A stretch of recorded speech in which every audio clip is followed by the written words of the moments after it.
Dan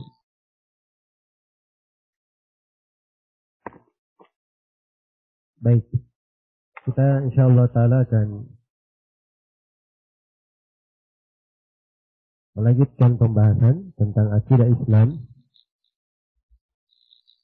yang dipegang oleh para ulama Islam dan disepakati, yang mana uraian akidah Islam ini kita ambil dari pemaparan dua orang imam terkenal di masanya,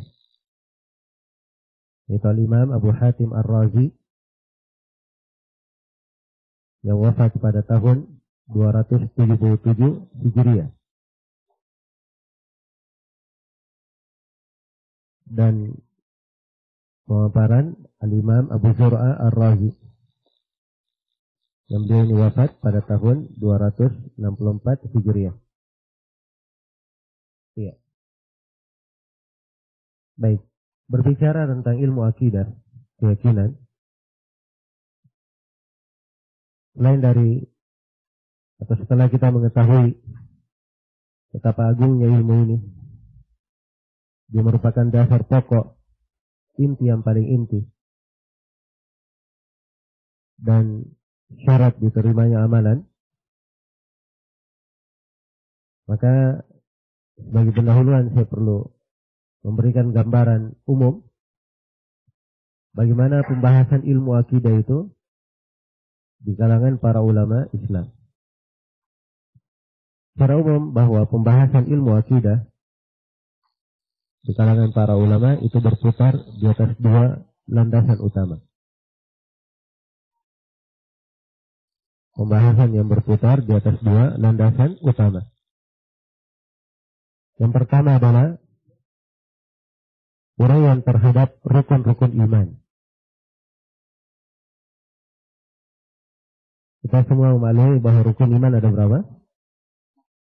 Ada 6 rukun iman. Iya. Nah, ini terangkan oleh Rasulullah SAW ketika ditanya oleh Jibril, wal iman, maka Nabi SAW menjawab, an tu'mina billahi wa malaikatihi wa kutubihi wa rusulihi wal yawmil akhir wa tu'mina bil qadari khairihi wa syarrihi. Iman itu adalah engkau beriman kepada Allah, yang pertama. Yang kedua, wa malaikatihi, beriman kepada para malaikat. Kemudian yang ketiga, wa kutubihi, beriman kepada kitab-kitab. Yang keempat, wa rusulihi, beriman kepada para rasul. Yang kelima, wal yaumil akhir, beriman kepada hari akhirat. Wa tu'mina bil qadari khairihi wa syarri. Dan yang keenam adalah engkau beriman kepada takdir yang baik dan yang buruk. Jadi ini rukun iman yang 6. Karena itu di dalam penguraian rukun iman yang ke-6 ini, itulah rincian dari pembahasan akidah. Dalam keimanan kepada Allah mencakup 4 hal. Yang pertama, mengimani akan adanya Allah Subhanahu wa ta'ala.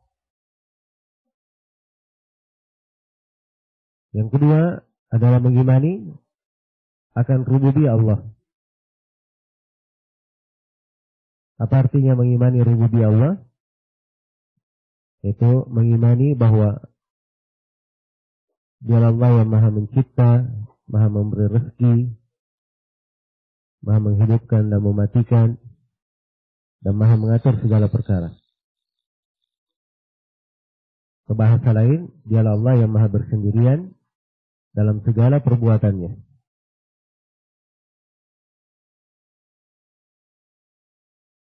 Demikian pula keimanan itu mencakup keimanan terhadap uluhiyah Allah. Apa itu keimanan terhadap uluhiyah? Yaitu kita imani bahwa Dialah Allah satu-satunya yang berhak diibadahi. Yakin bahwa Allah satu-satunya yang berhak diibadahi. Dan ini disebut tauhid uluhiyah.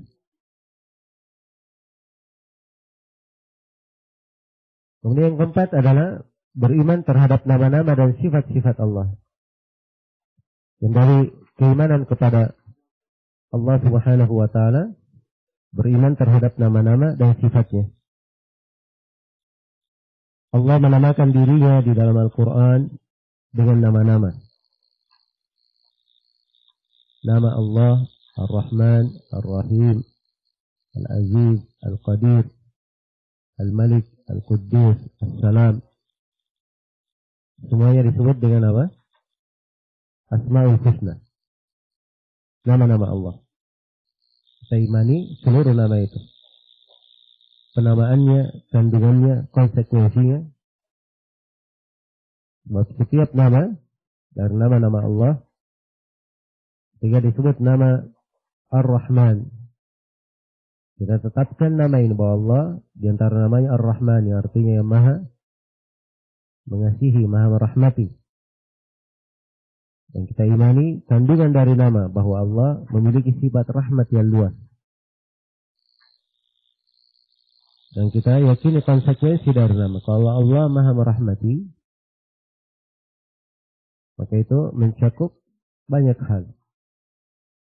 Karena itu sebagian ulama ada yang mengatakan bahwa banyak dari kandungan nama-nama Asmaul Husna kembali kepada nama Ar-Rahman ini. Karena cakupnya makna rahmat Allah Subhanahu wa ta'ala dan luasnya makna rahmat Allah Subhanahu wa ta'ala. Baik. Keyakinan terhadap sifat-sifat Allah. Allah Subhanahu wa ta'ala mensifatkan dirinya dalam Al-Quran dengan berbagai sifat. Dan apa yang Allah sifatkan dirinya dalam Al-Quran, kita wajib menetapkannya. Jadi ini secara global, rangkaian keimanan kepada Allah. Karena itu ada di pembahasan buku-buku akidah, kita akan baca nanti. Keimanan terhadap nama-nama dan sifat. Ya. Dan keimanan terhadap uluhiyah Allah Subhanahu wa ta'ala. Dan di uraian buku-buku akidah 4 pembagian dari keimanan kepada Allah ini ada disebut oleh para ulama. Hanya saja antara sebuah buku dengan buku yang lainnya kadang ada yang lengkap pembahasannya dan kadang di tempat lain lebih luas lagi. Iya. Dan ini buku sifatnya ringkas, menerangkan dasar-dasar pokok. Iya. Dan ini sangat indah sekali bagi seorang muslim dan muslimah untuk membangun akidahnya. Dasar-dasar pokok yang ringkas dan dengannya dia membangun keyakinannya. Kemudian dari rangkaian keimanan kepada para malaikat. Karena itu ada juga pembahasan di dalam buku-buku akidah tentang keberadaan para malaikat, tugas-tugasnya, dan disinggung sebagian dari para malaikat. Yang ketiga dari keimanan kepada kitab-kitab. Karena itu dalam buku-buku akidah diterangkan secara global apa itu sikap, bagaimana keimanan terhadap kitab-kitab Allah yang diturunkan kepada para nabinya. Kemudian diterangkan tentang bagaimana keimanan kita umat Islam secara khusus terhadap Al-Quran yang diturunkan kepada kita. Iya. Kemudian diterangkan juga keimanan kepada para rasul.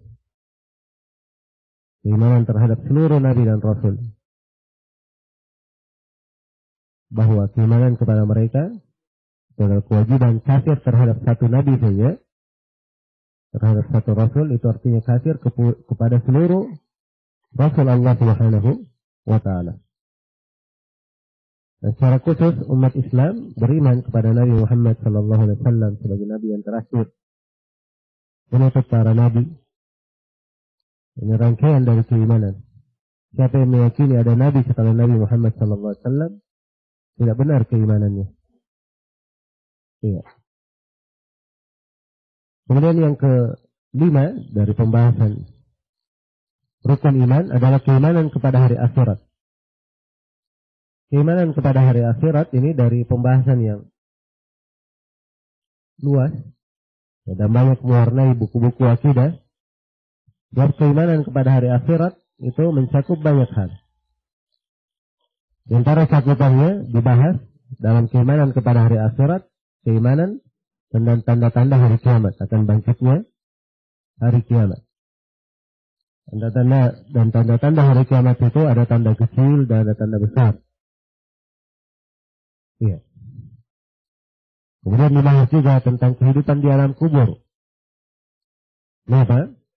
Dibahas dalam buku akidah, sebab alam kubur bagian dari kehidupan akhirat. Dipetik dari hadits Nabi Sallallahu Alaihi Wasallam, Rasulullah bersabda, "Al-qabru awwalu manazilil akhirah. Fa'in naja minhu, fama ba'dahu aisar." Kuburan itu adalah awal persinggahan negeri akhirat. Kalau dia sudah selamat di alam kubur, maka kehidupan yang setelahnya akan lebih ringan. Iya. Yang disebut bahwa kuburan adalah awal kehidupan akhirat. Karena itu penulis nanti akan membahas beberapa keyakinan seputar alam kubur. Kemudian dari keimanan kepada hari akhirat, keimanan setelah kebangkitan pada mahsyar. Dan pada mahsyar nanti, jika manusia dikumpulkan, ada keimanan terhadap syafaat. Kemudian ada telaga, tentang telaga. Waktu kondisi manusia dikumpulkan dalam keadaan tidak berpakaian, tidak beralas kaki, dan matahari dikatkan di atas kepala, maka dimuliakan umat Islam dengan telaga Nabi Sallallahu Alaihi Wasallam. Siapa yang minum dari telaga tersebut, dia tidak akan haus selama-lamanya. Iya. Dan insyaAllah ta'ala kita akan bahas nanti tentang pembahasan telaga ini. Ini dari rangkaian keimanan kepada hari akhirat. Demikian pula dibahas tentang hisab, tentang ard, dihamparkannya catatan amalan, yang dihisabnya hamba, timbangan, apa yang akan ditimbang dari amalan. Demikian pula setelah itu diterangkan siapa yang merupakan penduduk surga dan penduduk neraka. Ya, dan untuk berjalan ke surga dan penduduk neraka masuk ke dalam neraka, itu harus melewati as-sirat, melewati jembatan. Ya, dan ini dibahas juga dalam buku akidah, termasuk di buku ini. Dibahas tentang bagaimana jembatan yang dihamparkan di atas punggung neraka Jahannam.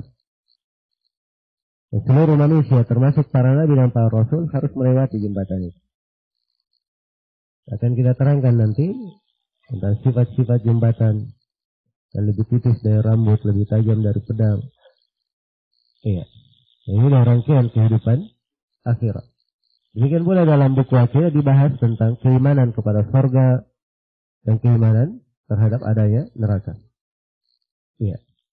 Sebab ini dua hal penting di hati seorang muslim dan muslimah. Dia mengimani adanya surga, supaya cinta terhadap amalan-amalan penduduk surga dan cita-cita yang terbesar adalah ingin bahagia di surga, negeri kekal abadi. Bagaimana dia mengingat neraka, mengingat dahsyatannya, kengeriannya, supaya dia meninggalkan apa yang dibenci oleh Allah Subhanahu wa Ta'ala, menutup segala pintu yang bisa mengantarnya ke surga, bisa mengantarnya ke neraka. Iya. Ini secara global rangkaian keimanan kepada hari akhirat. Kemudian dibahas juga dalam buku akidah keimanan kepada takdir yang baik dan yang buruk. Yang penulis juga menyinggung tentang pembahasan ini. Iya. Baik. Jadi ini garis besar pertama dari pembahasan akidah. Menguraikan tentang apa? Rukun iman yang 6. Garis besar yang kedua dari pembahasan akidah, para ulama menegaskan pembahasan-pembahasan yang disepakati yang merupakan ciri pembeda. Yang merupakan ciri pembeda antara pengikut kebenaran dan pengikut kebatilan. Iya. Buat diwaklumi di tengah umat ini bahwa manusia secara umum dan termasuk umat Islam, orang-orang yang bertauhid, itu sudah dibidik oleh syaitan, dibidik oleh iblis, agar supaya mengikuti jalan mereka, mengikuti jalan iblis. Dan misi dari iblis supaya memiliki banyak kawan di neraka. Iya. Jadi ada jalan-jalan dari jalan kesesatan yang dihamparkan oleh iblis dan para pengikutnya dari kalangan syaitan dan jin. Dan syaitan itu ada dari kalangan manusia dan jin. Iya. Maka jalan-jalan inilah yang berjalan di tengah manusia. Ya. Dan banyak di antara manusia yang mengikutinya. Dan ini adalah jalan kebatilan. Karena itu para ulama perlu menjelaskan tentang pokok-pokok keyakinan yang membedakan antara pengikut kebenaran dan pengikut kebatilan. Ya, karena itu dalam buku akidah dibahas tentang bagaimana sikap terhadap para sahabat. Kewajiban memuliakan para sahabat. Walaupun ini pembahasan tidak masuk ke dalam rukun iman, tapi sikap terhadap para sahabat ini adalah inti yang membedakan seorang itu di atas jalan yang lurus atau tidak. Iya. Nah itu dibahas tentang sikap terhadap para sahabat oleh penulis. Rahimahullah. Demikian pula dibahas tentang sikap terhadap pemimpin muslim, terhadap penguasa muslim. Sebab ini ciri pembeda dari masa ke masa hingga hari ini. Orang yang mengenal sunnah, mengenal akidah yang benar, itu berbeda jalannya dengan orang yang di atas jalan yang keliru. Iya.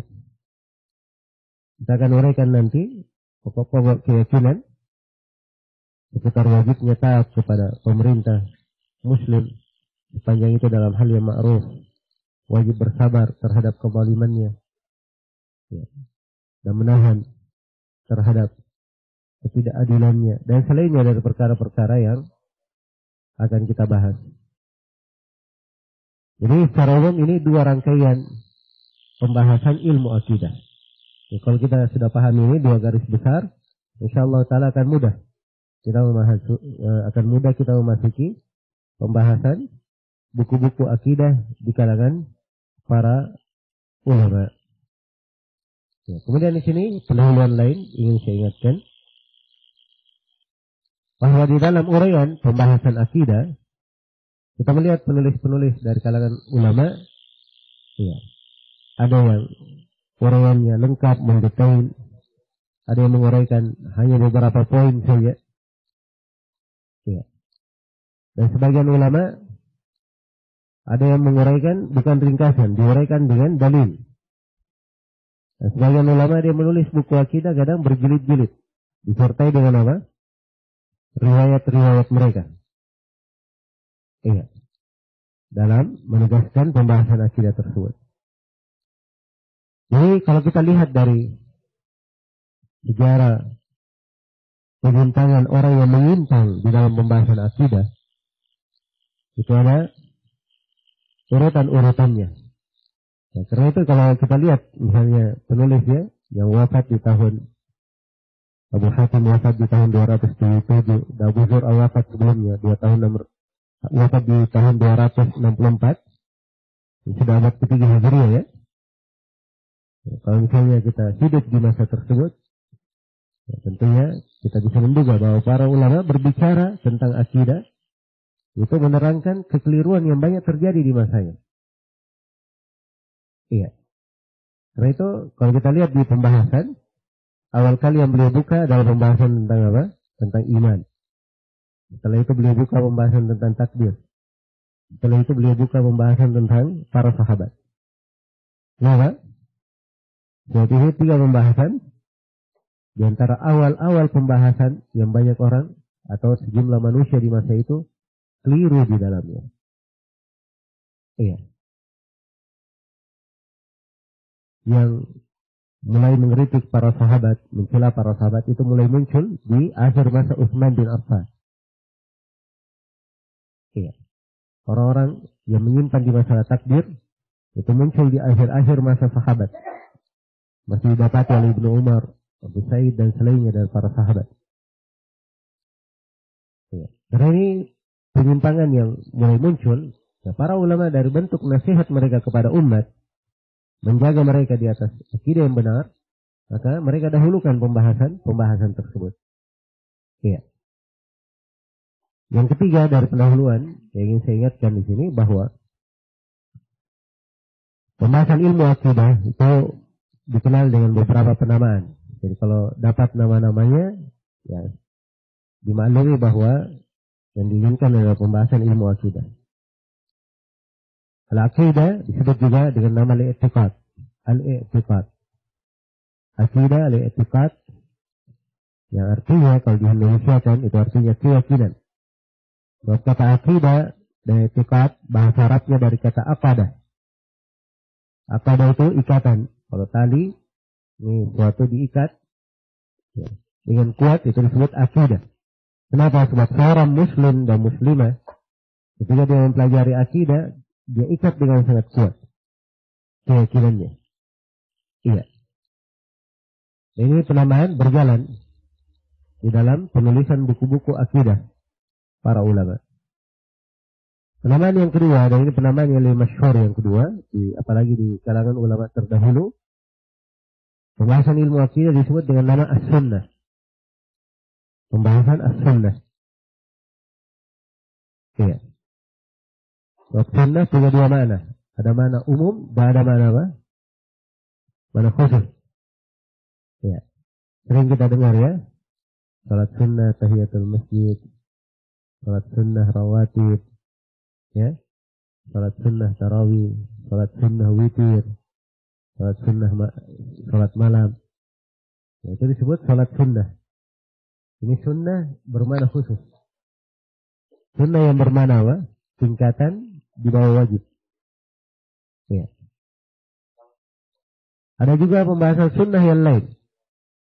Sunnah bermakna hadits Nabi Sallallahu Alaihi Wasallam. Apa yang disandarkan kepada Nabi. Di kalangan ahli hadits ada definisi sunnah. Di kalangan ulama usul fikih sunnah lain lagi maknanya. Sunnah artinya adalah sumber selain daripada Al-Quran. Iya. Jadi penggunaan dengan makna-makna apa? Makna khusus. Dan bukan ini yang dimaksud di pembahasan ilmu akidah. Penggunaan sunnah dalam pembahasan buku-buku akidah itu sunnah bermakna umum. Sebab sunnah bermakna umum itu adalah Islam itu sendiri. Pokok-pokok dari keislaman. Dan sunnah bermakna umum itu adalah lawan daripada bid'ah. Jadi hal yang disyariatkan itu yang disunnahkan, dituntunkan di dalam syariat. Tidak disyariatkan, itu namanya apa? Itu namanya bid'ah. Ya. Ini penamaan seperti yang saya sebutkan tadi, penamaan yang apa? Masyhur di kalangan para ulama terdahulu. Kemudian di antara penamaan buku akidah disebut juga dengan penamaan as-syariah. Ya, walaupun penggunaan kata syariat itu lebih banyak digunakan untuk pembahasan agama secara umum, digunakan juga untuk pembahasan ilmu fikih. Ya. Tapi dia di kalangan ulama terdahulu juga masuk di pembahasan akidah. Nah itu seorang imam yang bernama Abul Husain Al-Ajurri rahimahullahu ta'ala, atau Muhammad ibn Husain Al-Ajurri rahimahullah.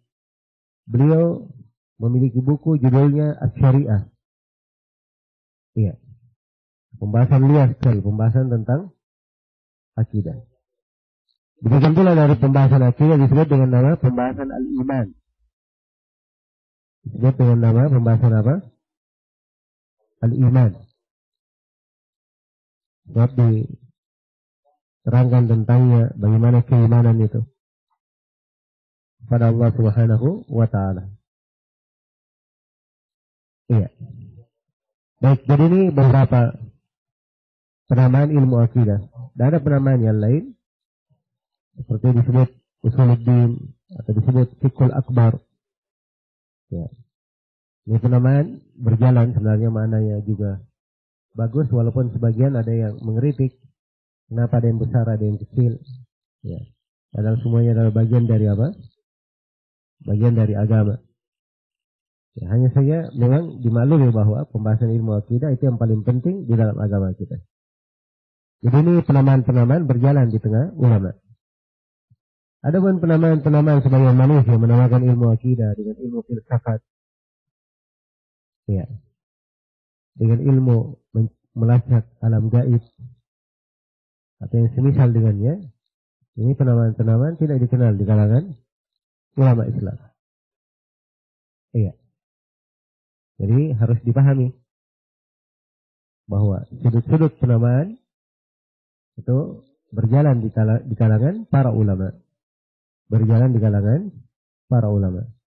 Itulah pentingnya mengenal akidah Islam agar seorang berpijak di atas dasar yang kuat. Baik. Jadi ini secara umum berkaitan dengan penamaan-penamaan. Dengan ini saya sudah memberikan beberapa pendahuluan yang insya Allah cukup untuk kita memasuki pembahasan yang akan disebut oleh penulis rahimahullahu ta'ala. Baik. Buku ini berkaitan dengan akidah ulama Islam yang diterangkan oleh dua orang imam. Abu Hatim Ar-Razi, nama lengkap beliau Muhammad bin Idris. Ya, Ar-Razi. Abu Hatim Muhammad bin Idris. Ya, jadi namanya sama dengan Imam Asy-Syafi'i. Imam Asy-Syafi'i namanya siapa? Muhammad bin Idris juga. Ya. Dan beliau ini hidup semasa dengan Imam Asy-Syafi'i. Semasa dengan Imam Asy-Syafi'i, hanya beda negara saja. Ya, Imam Asy-Syafi'i berada di Irak, kemudian berpindah ke Mesir. Kalau Imam Abu Hatim ini beliau di negeri Maru. Ya. Negeri disebut di negeri Rai, disebut Ar-Razi. Disebut Ar-Razi. Baik. Abu Zur'a itu nama beliau Ubaidullah bin Abdul Karim. Ubaidullah bin Abdul Karim. Dan dua orang imam ini itu adalah guru Al-Bukhari dan Muslim. Imam Al-Bukhari, Imam Muslim, semuanya berguru pada beliau berdua ini. Ya, dan beliau berdua ini imam terkenal di masanya. Apa yang beliau berdua terangkan dari keyakinan agama dan masalah-masalah syariat secara umum itu didengarkan oleh manusia. Didengarkan oleh manusia. Ya, dan buku ini asalnya adalah tanya jawab. Asalnya adalah tanya jawab. Yang mana putra Abu Hatim, yaitu Abdurrahman bin Abi Hatim, bertanya kepada ayahnya dan bertanya kepada Abu Zur'ah tentang masalah-masalah akidah. Maka keduanya menjelaskan apa akidah mereka. Iya. Baik. Untuk sumber buku ini, ya, ini keindahan mempelajari buku-buku as-salaf. Jadi tentang buku ini itu diriwayatkan dengan sanad yang bersambung. Diriwayatkan buku ini dari oleh Al-Lalakai rahimahullah di dalam kitabnya Syarah Ushul I'tiqad Ahli Sunnah wal Jamaah.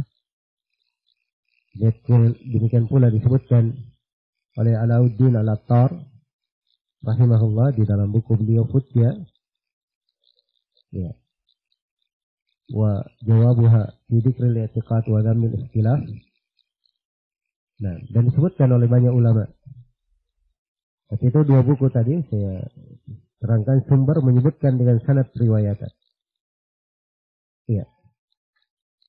Alhamdulillah kita di dalam ilmu Islam kita itu semuanya adalah hal yang jelas, sumbernya jelas. hadits-haditsnya juga jelas. Ya, jadi keyakinan yang seperti ini terwarisi. Kita mengambilnya dari guru, guru mengambilnya dari gurunya, gurunya mengambilnya dari gurunya. Terus bersambung sampai kemana? Nabi Shallallahu Alaihi Wasallam. Ya, inilah sebenarnya inti dalam mempelajari agama. Seorang yang mempelajari agama dia tidak mengambil dari guru, ya, nggak diketahui apakah dia benar pemahamannya terhadap masalah tersebut atau tidak. Nah, karena itu mengambil dari guru itu penting sekali. Ya, dan mungkin saya akan bahas ya di tengah-tengah pembahasan. Ya, cara saya menguraikan buku ini jadi isi pembahasan itu bermula dari halaman 5 ya. Dari buku panduan yang kita pegang. Ya. Dari halaman 5 dari setiap kandungan dari buku itu saya berikan judul pembahasan, tajuk pembahasan antara dua kurung siku. Kemudian di bawahnya ada kalimat pembahasan. Itu pembahasan adalah uraian poin-poin yang kita akan bahas. Dari setiap ucapan penulis saya poinkan. Kita bahas beberapa poin dari ucapan atau dari apa yang diterangkan oleh penulis. Ya, agar lebih mudah kita memahaminya. Baik.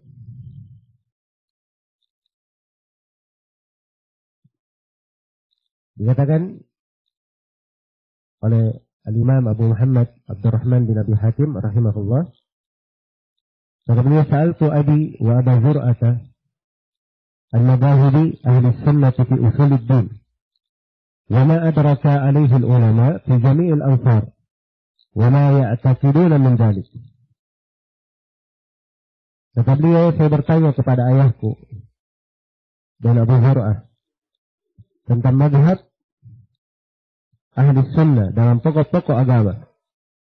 Iya.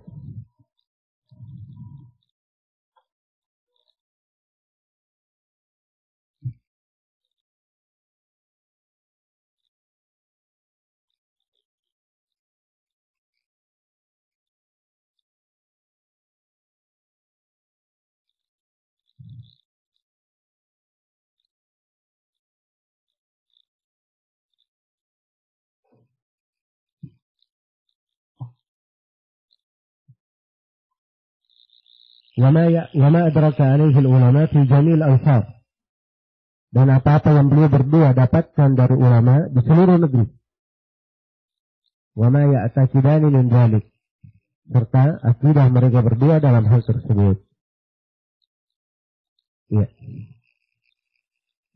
Jadi saya poinkan dua pembahasan penting. Yang pertama adalah kebiasaan para as-salaf mengambil ilmu dari guru. Ini kalimat salaf. Ini perlu saya definisikan ya. Kata salaf secara bahasa itu adalah generasi yang mendahului kita. Orang-orang yang mendahului kita. Yang kalau ada dari ayah kita, kakek kita, nenek moyang kita, kakek buyut dan seterusnya sudah meninggal, mendahului kita, maka itu dalam bahasa Arab disebut sebagai as-salaf. Sebagai orang yang apa? Mendahului. Ya. Adapun secara istilah, penggunaan as-salaf itu digunakan untuk dua makna. Makna yang pertama adalah Nabi Shallallahu Alaihi Wasallam dan 3 generasi pertama. Iya. Sebab Nabi Shallallahu Alaihi Wasallam menamakan dirinya sebagai apa? Sebagai salaf. Ini yang menjadi masalah ya di kalangan banyak orang di masa ini kalau dengar kalimat-kalimat ya sebelumnya tidak pernah dia dengar, dianggap itu adalah perkara yang apa? Perkara yang salah. Ada bahkan menganggapnya kesesatan, kebatilan. Padahal dia berada dalam hadis-hadis riwayat Bukhari dan Muslim. Ya, dan berjalan di tengah para ulama. Nabi menamakan dirinya sebagai salaf. Kata beliau dalam hadis Aisyah riwayat Bukhari dan Muslim kepada putrinya Fatimah, "Ittaqillahu wasbiri, fa innahu ni'mas salaf ana laki." Wahai Fatimah, bertakwalah engkau kepada Allah dan bersabarlah.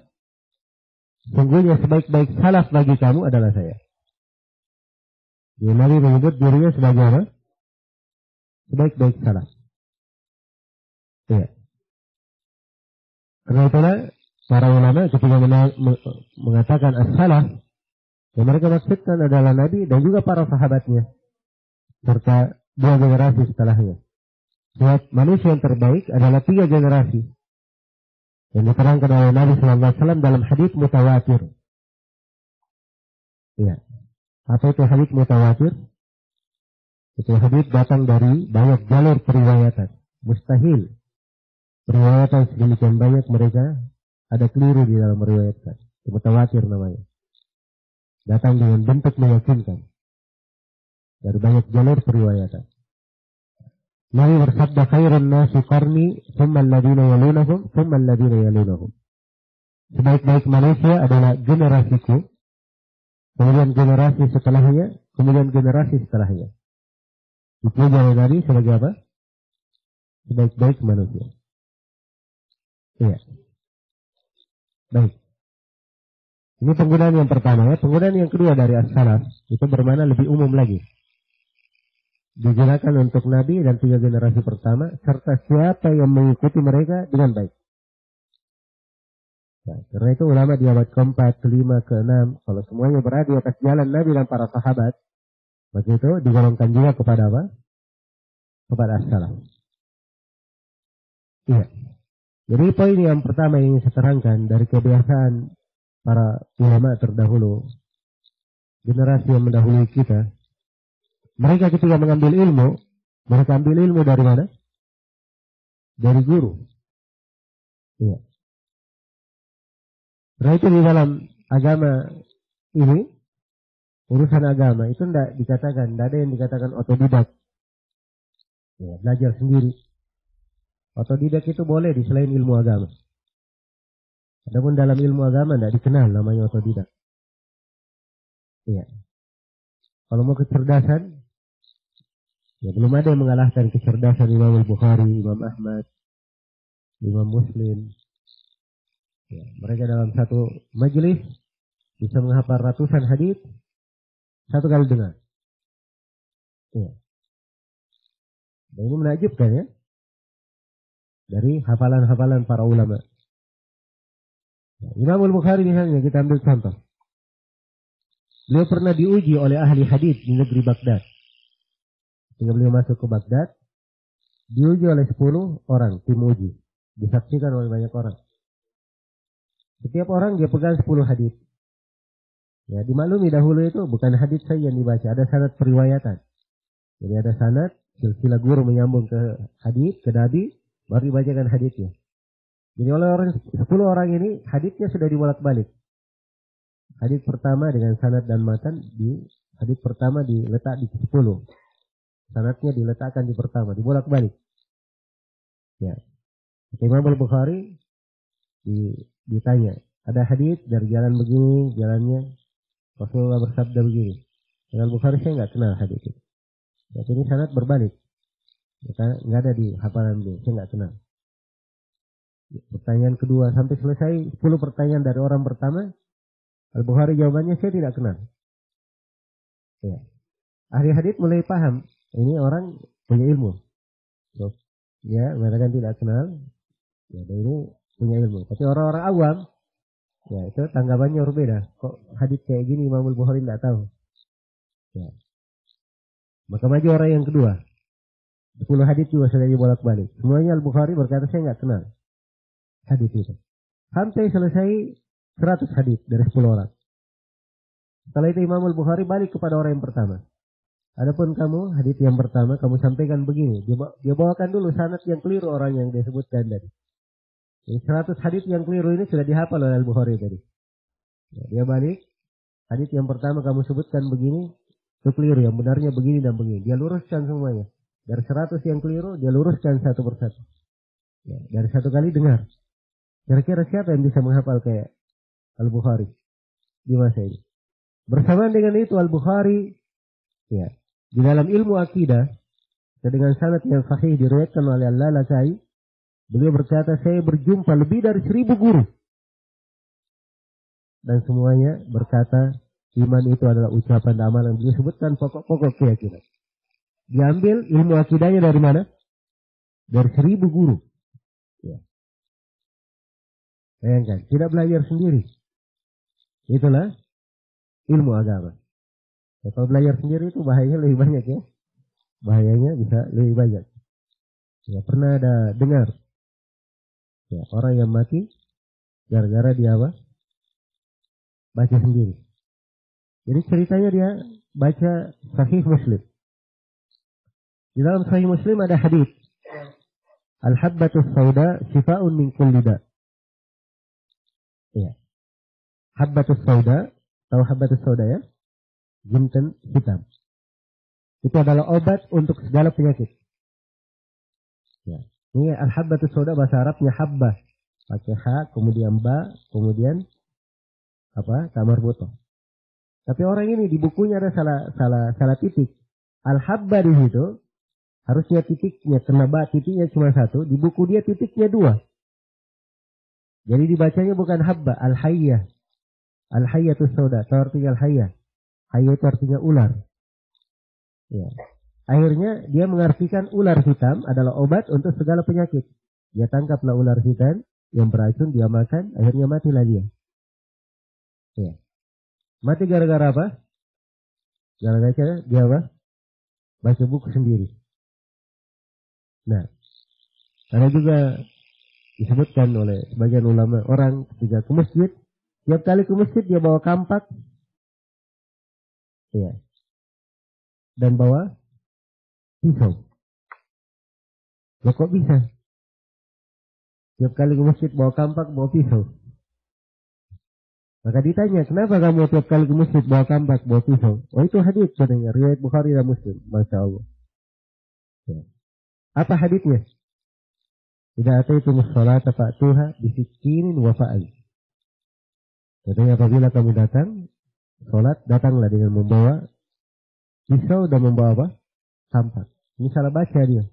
Padahal hadisnya dalam Bukhari dan Muslim bisakinatin wa waqar. Datanglah dengan tenang dan tidak tergesa-gesa. Itu hadisnya. Tapi karena bukunya salah tulis, sakinah yang artinya bermakna tenang, itu tertulis di bukunya sikin. Bermakna apa? Pisau. Waqar yang artinya tidak tergesa-gesa. Di buku dia tertulis fa'az, mirip tulisannya. Tapi bacanya berbeda. Ini karena dia baca apa? Baca buku sendirian. Ya. Karena itu di masa ini banyak kita lihat pemikiran-pemikiran aneh. Hal-hal yang aneh tidak ada dari ulama Islam terdahulu yang memahami seperti ini. Ya. Karena itu beragama alhamdulillah dimudahkan. Kita tidak perlu membuat jalan baru. Ya, membuat aliran baru. Kita hanya ada kewajiban mengikuti dan mencontoh. Karena itu kata para sahabat, kata Ibnu Mas'ud, Ibnu Abbas dan selainnya, ittabi'u wa la tabtadi'u faqad kufitum. Maka kalian sekadar mengikuti dan jangan kalian berbuat perkara baru. Kalau kalian sekadar mengikuti, faqad kufitum, maka sudah dicukupi untuk kalian. Sudah dicukupi untuk kalian. Iya. Cukup seorang berjalan ikut kepada Al-Quran dan Sunnah, diambil ilmu dari para ulama, selesai. Nah, kita tidak dibebani dalam agama ini hal yang sulit. Ya. Kita dimudahkan oleh Allah Subhanahu wa Ta'ala.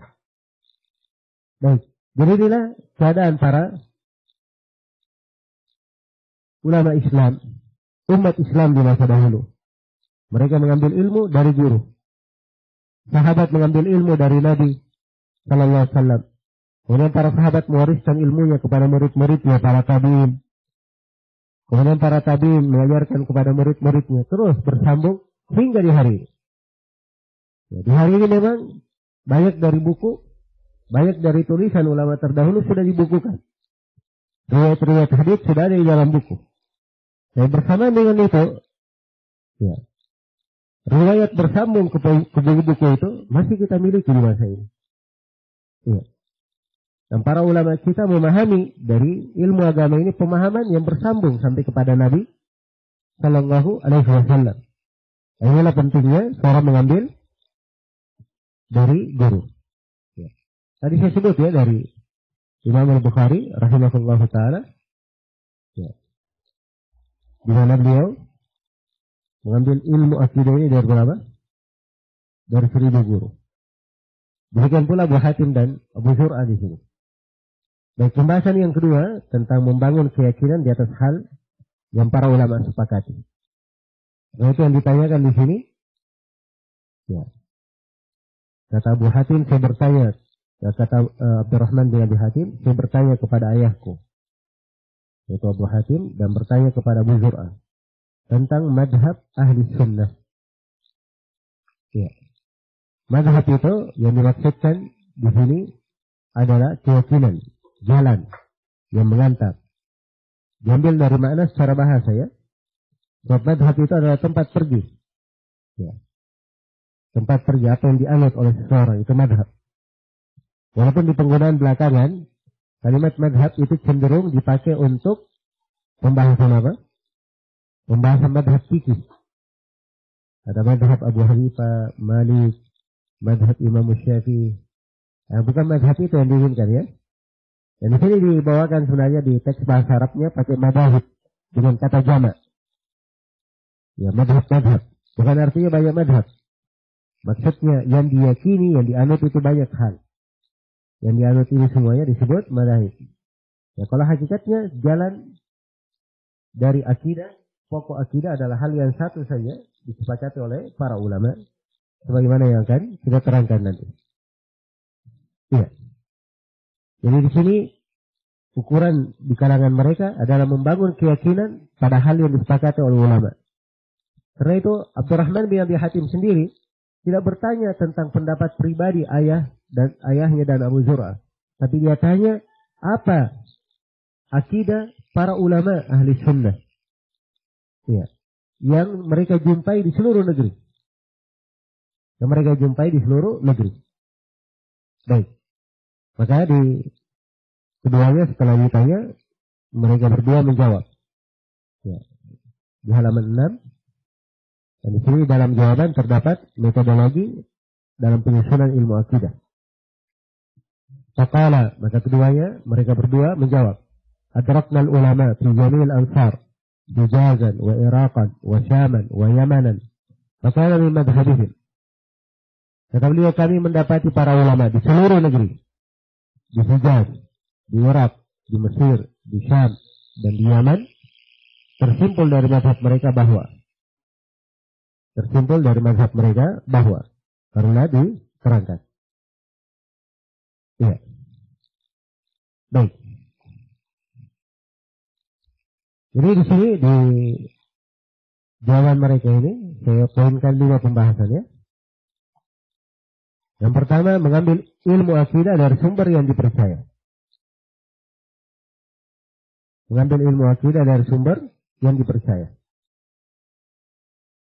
Iya. Baik. Jadi dikatakan oleh 2 orang imam ini, adrakna al-ulama fi jamil ansar. Kami dapati para ulama di seluruh negeri. Iya. Jadi perhatikan mereka mengambil ilmu dari mana? Ilmu akidah dari mana? Dari ulama, dari sumber yang terpercaya. Orang-orang yang memang berilmu. Iya. Beda dengan sebagian manusia di masa ini, apalagi dengan perkembangan teknologi. Ya, banyak di dunia maya itu tulisan-tulisan, nggak tahu siapa yang menulisnya. Iya. Apakah yang menulisnya itu jin atau manusia, nggak diketahui. Tapi bersamaan dengan itu ada juga yang apa?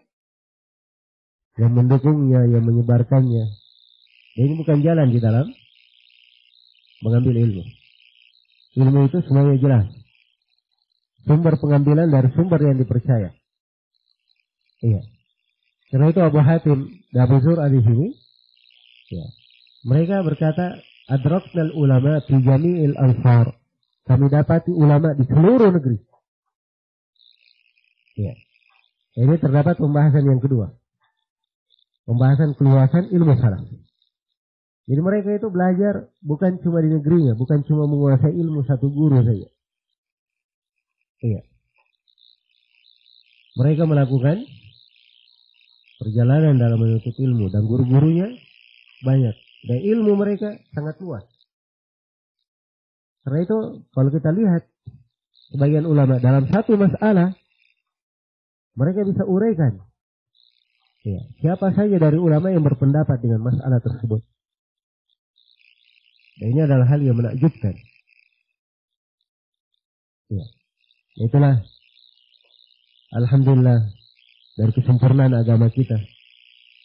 Allah Subhanahu wa taala jadikan di tengah umat Islam ini ada ulama-ulama yang menjaga agama.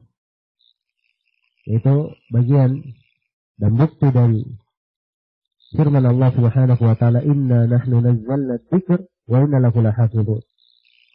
Kami yang menurunkan dzikr Al-Qur'an ini dan kami yang akan menjaganya. Iya. Dan berbicara tentang kedalaman ilmu para as-salaf, ini pembahasan yang panjang ya. Hanya saja ingin saya ibaratkan di sini dan saya tegaskan bahwa ilmu mereka yang luas ini dalam memahami agama yang menjadikan mereka sebagai patung, sebagai panutan dan pijakan di tengah umat. Iya. Dengan mereka inilah Allah Subhanahu wa taala menjaga agamanya. Kemudian pembahasan yang ketiga, perjalanan menuntut ilmu. Jadi kalau misalnya Abu Hatim dan Abu Zur'ah Ar-Razi mengatakan kami jumpai para ulama di seluruh negeri. Ini menunjukkan bahwa mereka ya tidak duduk di negerinya saja. Ya, tapi juga melakukan perjalanan kemana? Ke negeri-negeri yang lainnya untuk menuntut ilmu. Jadi perjalanan menuntut ilmu, melakukan perjalanan menuntut ilmu, ini adalah bagian dari ibadah dan sunnah di dalam keislaman. Jangankan kita, ya, para nabi saja kadang melakukan perjalanan untuk apa? Mencari ilmu. Contoh di dalam Al-Quran, kisah siapa?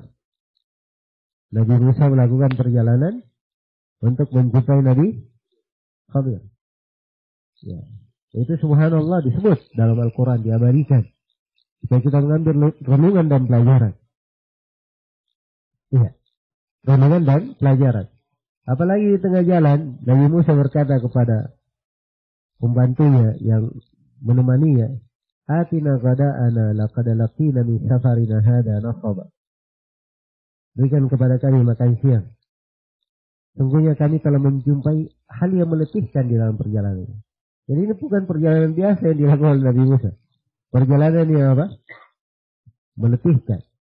Bersamaan dengan itu mereka berjalan. Iya. Maka perjalanan menuntut ilmu ini rihlah dari para ulama, suatu penjagaan terhadap agama. Karena itu sebagian ulama yang berkata, andai kata bukan karena rihlah para ulama ahli hadis, akan pergi agama ini. Ya, bayangkan riwayat-riwayat para ulama dikumpulkan dari berbagai negeri, dikumpulkan dalam satu buku kita baca. Karena itu ada satu hal yang unik ya, kalau kita baca di Sahih Muslim. Imam Muslim di pembahasan salat, beliau membawakan hadits-hadits tentang waktu-waktu salat dari satu riwayat sahabat. Maka beliau bawakan dari berbagai guru beliau, dari berbagai negara. Iya. Ini luar biasa mengumpul hadits-hadits itu di satu tempat. Ini tidak akan mungkin bagi orang yang seperti Imam Muslim di masa itu. Ya, kita bukan di masa sekarang ya. Sekarang seorang mau melakukan perjalanan, ya, misalnya dari Indonesia ke Korea ini hanya perlu beberapa jam saja sudah nyampe ke tujuan. Kalau di masa dahulu, ya, berapa banyak gua yang harus dilewati, lautan yang harus diarungi. Ya. Perlu berapa bulan perjalanan. Mereka untuk suatu masalah ke negeri, kadang di negeri tersebut di tengah jalan, selain dari padang pasir, gurun pasir, lembah-lembah, ya, ada bahaya, rampok dan sebagainya. Tapi subhanallah mereka tetap apa? melakukan perjalanan. Iya. Jadi ini agama dijaga oleh Allah Subhanahu wa taala. Karena itu Imam Muslim setelah membawakan riwayat sedemikian banyak, beliau menghibur dirinya dengan sebuah ucapan dari as-salaf. Karena itu beliau bawakan ucapan Yahya bin Abi Katsir. Yahya bin Abi Katsir berkata, "La yastaqaul ilm birahatil jism." Sungguhnya ilmu itu tidak didapatkan dengan badan yang santai. Ya. Kalau ingin dapat ilmu, ya, memang harus dengan kerja keras, tidak dengan badan santai. Ya, kalau misalnya ada ingin berhayal dia memperoleh ilmu, tiba-tiba menjadi alim, banyak ilmunya, tanpa dia letih di dalamnya, itu artinya dia mencari hal yang mustahil. Ya, diibaratkan oleh seorang penyair, "Man talabal uluma bi ghairi kaddin sayudrikuha idza syabal ghurabu."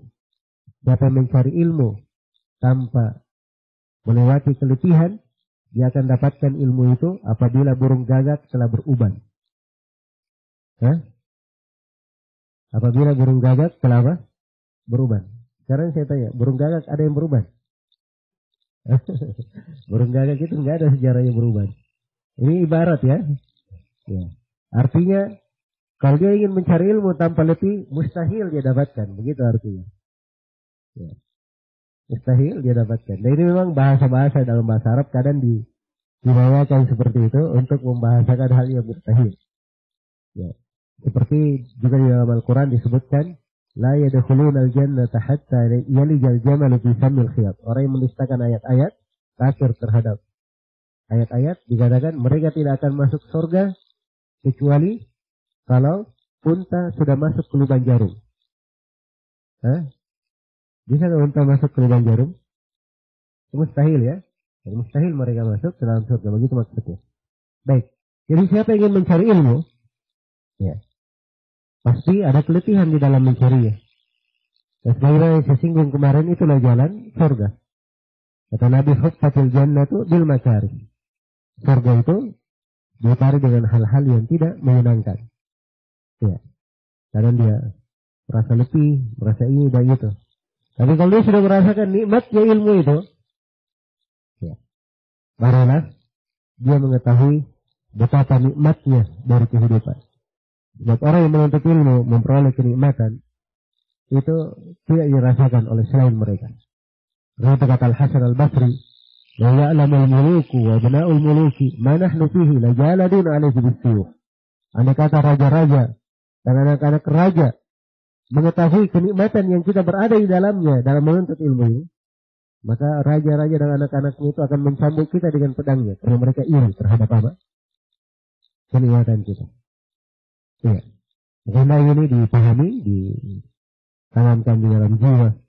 Kalau seorang terbiasa dengannya, ya punya kecintaan terhadap ilmu agama, gemar menghadiri majelisnya, gemar mendengarkan pembahasan-pembahasan yang terkait dengannya. Apalagi sekarang ini kita dimudahkan ya, bisa mengikuti pelajaran, banyak CD-CD, rekaman ceramah, ya, bisa kita dengarkan.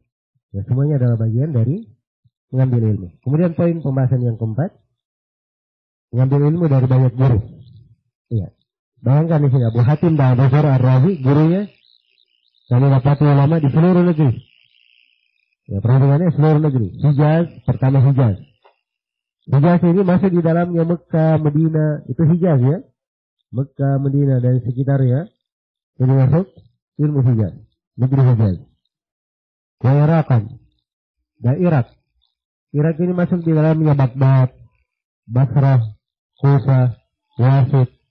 Semua negeri-negeri ahli hadis. Ya, wa Syaman, dan negeri Syam. Ya, negeri Syam sekarang masuk di wilayah Damaskus, Syria, ya, dan di sekitarnya. Wa Yamanan, dan negeri Yaman. Yaman dulu banyak negeri ya. Ada negeri San'a, negeri Hadramaut, negeri Aden. Semuanya dari negeri-negeri para ulama. Iya. Ini luar biasa Abu Hatim dan Abu Zur'ah. Mereka sendiri dari negeri Rai. Negeri Rai ini salah satu daerah sekarang berada di wilayah Iran. Iya. Baik. Jadi mereka berkumpul atau berjumpa dengan berbagai ulama di negeri-negeri tersebut. Maka Nabi madhabihim.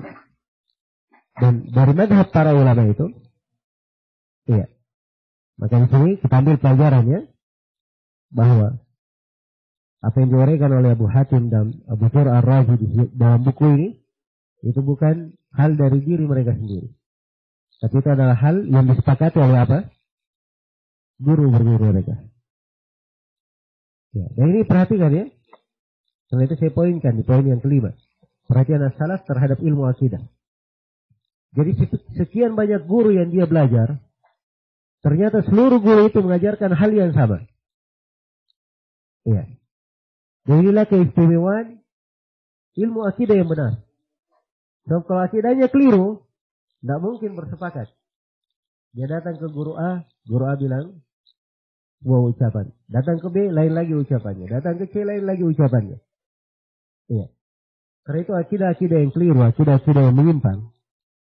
Itu diantara mereka silam pendapat, ribut terus. Iya. Tidak perlu jauh-jauh ya, kita di Indonesia kenal ada akidah Asy'ariyah. Ya, ini akidah yang mendominasi di banyak orang di Indonesia. Akidah Asy'ariyah.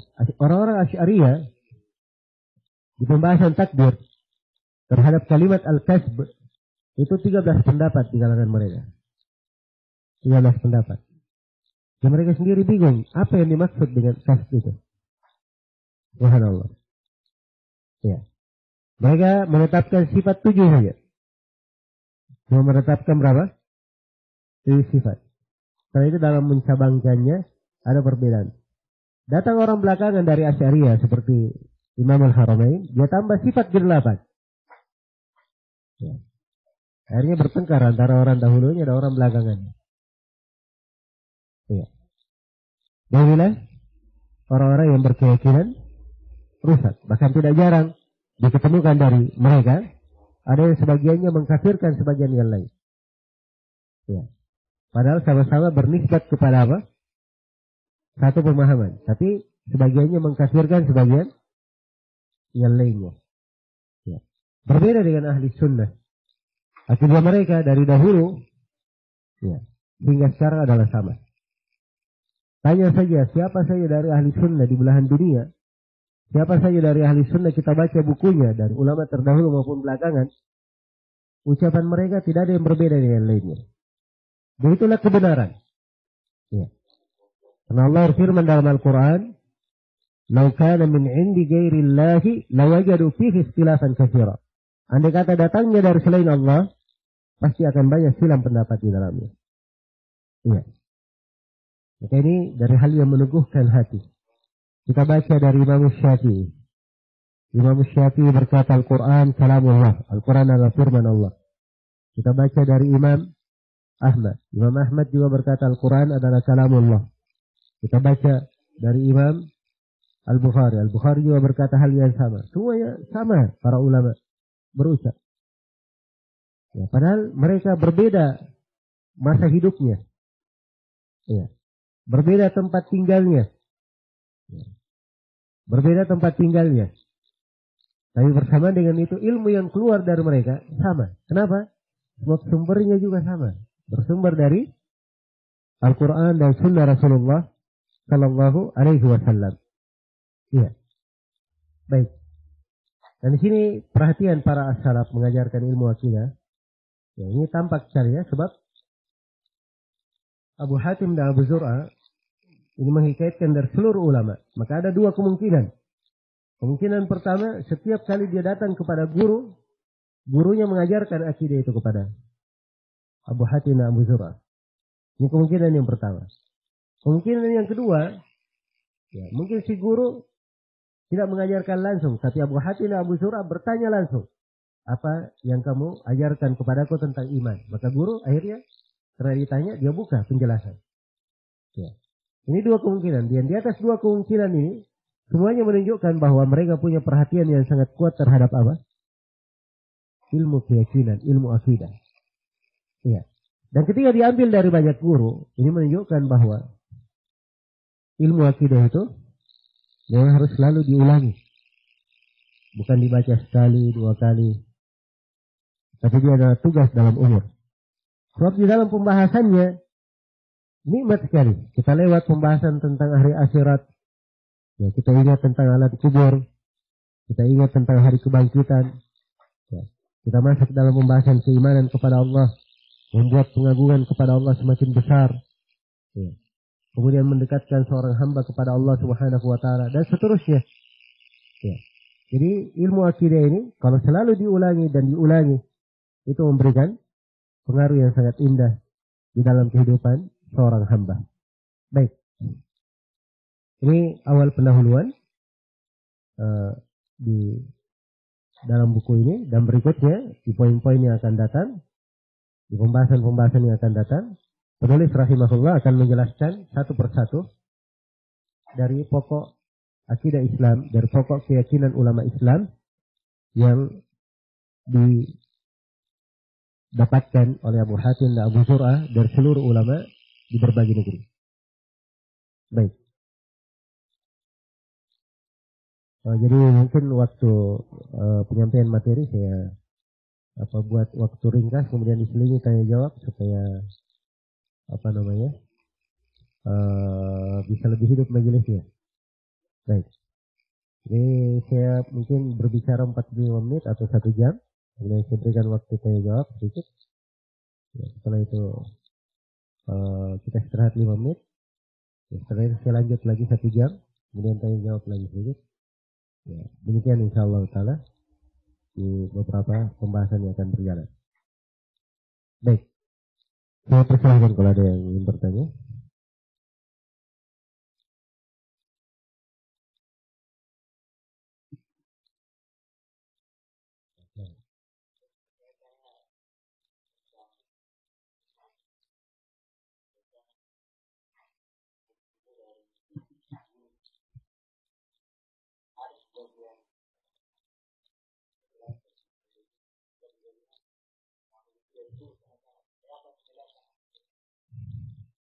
Ya baik, pertanyaan yang bagus. Ya. Jadi mengambil ilmu dari guru. Itu sudah kita jelaskan ya, bahwa dia adalah jalan yang benar. Itulah jalan para sahabat dalam mengambil ilmu dan para ulama dalam mengambil ilmu. Semuanya mengambil dari guru.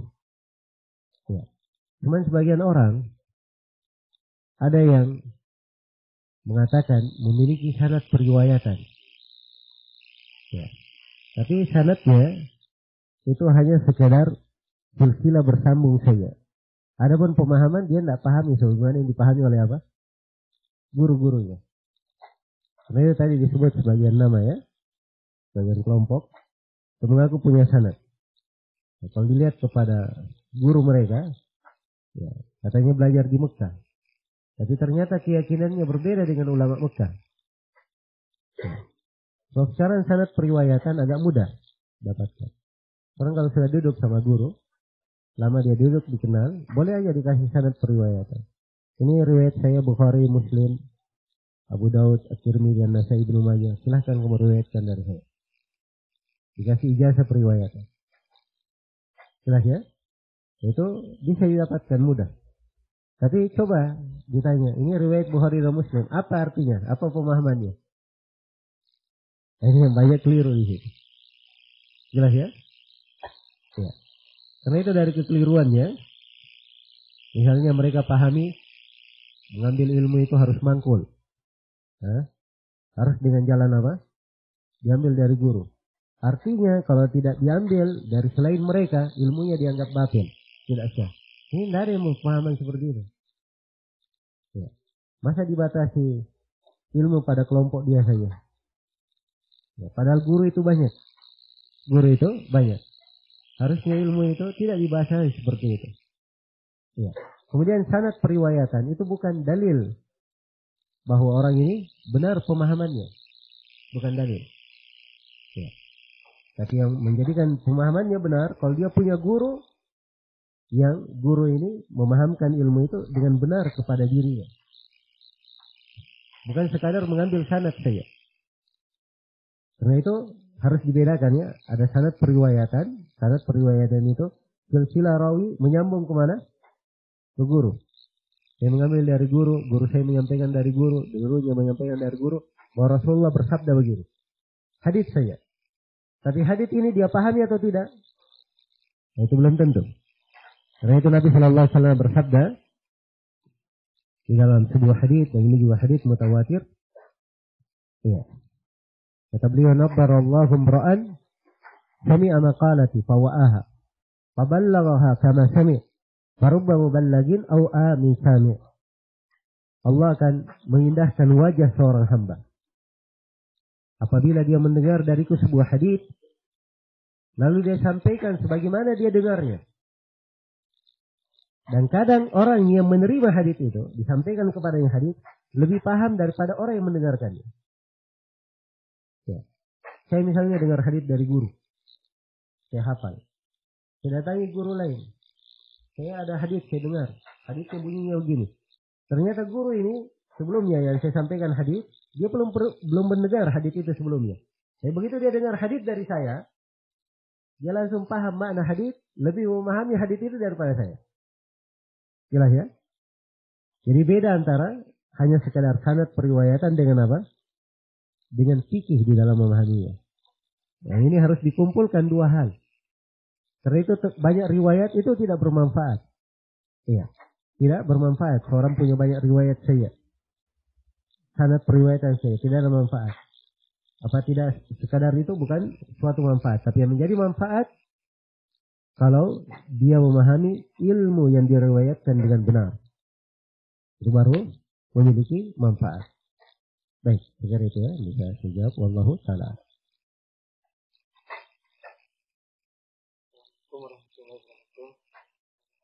Assalamualaikum. Apa hukumnya bila kita beribadah tanpa tuntunan dari Rasulullah SAW? Ya baik, ini pertanyaan yang bagus. Apa hukum orang yang beribadah tanpa tuntunan dari Rasulullah SAW? Hukumnya dijelaskan oleh Nabi SAW. Dalam sebuah hadits yang diriwayatkan oleh Al-Bukhari dan Muslim, Rasulullah SAW bersabda, "Man amila amalan laisa alaihi amruna fahuwa raddun."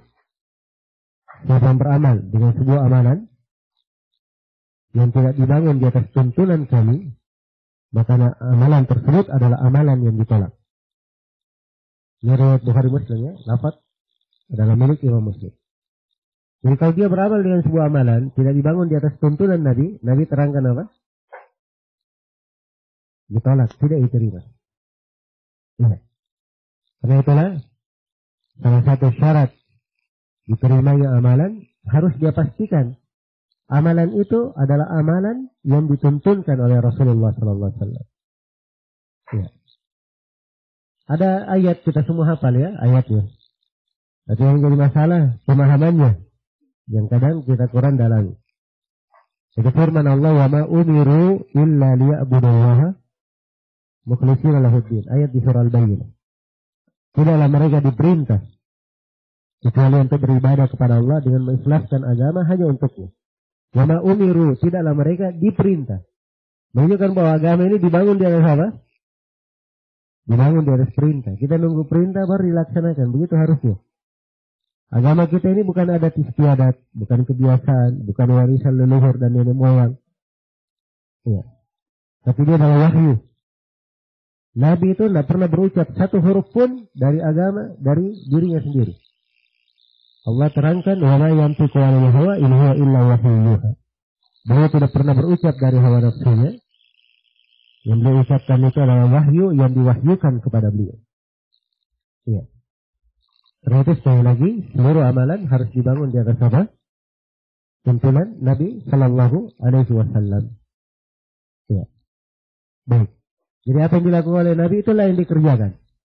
Apa yang ditinggalkan oleh Nabi, kita meninggalkannya. Jangan kita berbuat hal yang tidak dilakukan oleh Nabi Sallallahu Alaihi Wasallam. Nah, dan di sini dari fikih juga banyak orang yang tidak mengetahui sunnah itu ada dua macam. Ada sunnah berkaitan dengan fi'liyah, sunnah berkaitan dengan dia berbuat mengerjakan, dan ada sunnah berkaitan dengan hal dia meninggalkan. Ya. Jadi kalau dia meninggalkan apa yang tidak dilakukan oleh Nabi, itu dia juga dianggap telah melakukan sunnah. Telah melakukan sunnah. Jelas ya? Dalam sebagian ibadah kita lihat ya.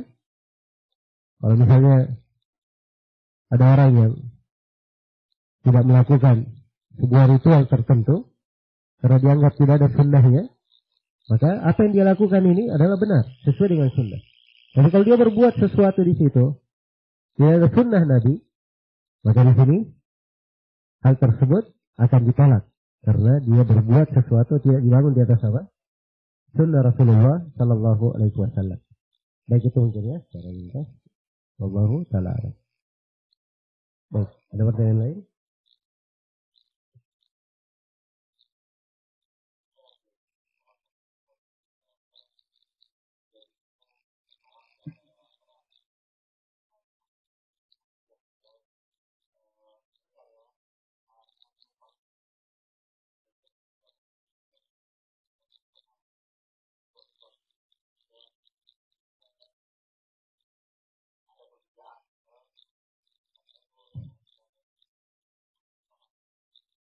Ya. Jadi perlu di garis bawah ya, untuk akidah ahli sunnah yang merupakan pokok akidah itu tidak ada silang pendapat di kalangan ulama. Kalau terjadi ketergelinciran dari sebagian ulama keliru dalam memahami, itu hal yang lumrah namanya manusia. Ya, tapi ketergelinciran dari seorang alim itu akan tampak karena seluruh ulama yang lain tidak menerangkan seperti itu. Dan ini jarang diketemukan, dan biasanya kalau ada itu di masalah-masalah cabang, bukan di pokok-pokok keyakinan, tapi di masalah apa? Cabang dari keyakinan. Ya, mungkin saya akan terangkan sebagiannya, apa yang merupakan pokok, apa yang merupakan cabang. Itu ada sebagian hal yang berbeda. Baik. Jadi pokoknya alhamdulillah dari ilmu-ilmu akidah itu semuanya adalah hal yang diwarisi dari para ulama kita, diterangkan di dalam tuntunan Al-Quran dan Sunnah Rasulullah Sallallahu Alaihi Wasallam. Ya, wallahu ta'ala alam. Baik. Ya. Assalamualaikum.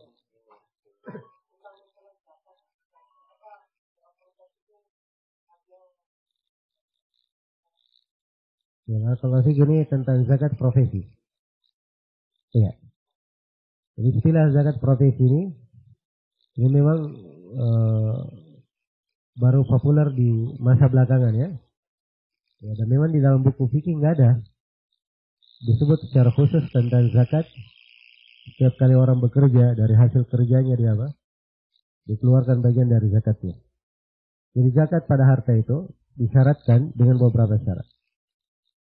Syarat yang pertama, harta itu telah dia miliki, dia pegang, masuk dalam kepemilikannya. Kemudian syarat yang kedua, harta itu sudah dia pegang selama setahun. Jadi dipegang selama berapa? Selama setahun. Kemudian syarat yang ketiga, harta itu sudah mencapai nisab. Kewajiban dikeluarkan zakat. Ada batasan yang sudah dicapai. Jadi kalau seperti duit misalnya, itu diukur dengan ukuran emas dan perak. Apabila sudah mencapai kadar nilai emas 85 gram, dikeluarkan zakat 2,5%. Untuk emas, untuk perak apabila mencapai kadar perak 595 gram. Ya.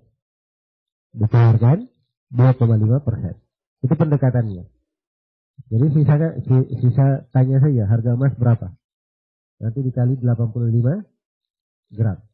Harga perak berapa? Dikali 595 gram. Jadi kalau misalnya perak lebih murah, diukur dengan ukuran perak. Diambil kepada yang paling murahnya. Iya. Kalau misalnya emas lebih murah, diambil dengan ukuran apa? Emas. Tapi itu 3 syarat tadi. Jadi sekarang saya berbicara kewajiban zakat. Kewajiban terpenuhi dengan 3 hal itu tadi. Jelas ya? Adapun kalau dia misalnya ingin berbuat kebaikan sendiri, tiap kali dia gajian dia keluarkan 2,5 untuk dia infakkan. Ya, maka itu adalah hal yang baik. Dari perkara yang memberkahi harta, tapi kalau dinamakan zakat wajib, itu bukan kewajiban. Itu dihitung kepada apa? Hal yang disunnahkan dan dianjurkan. Ya. Jadi ini secara umum terkait dengan zakat profesi. Wallahu ta'ala. Baik.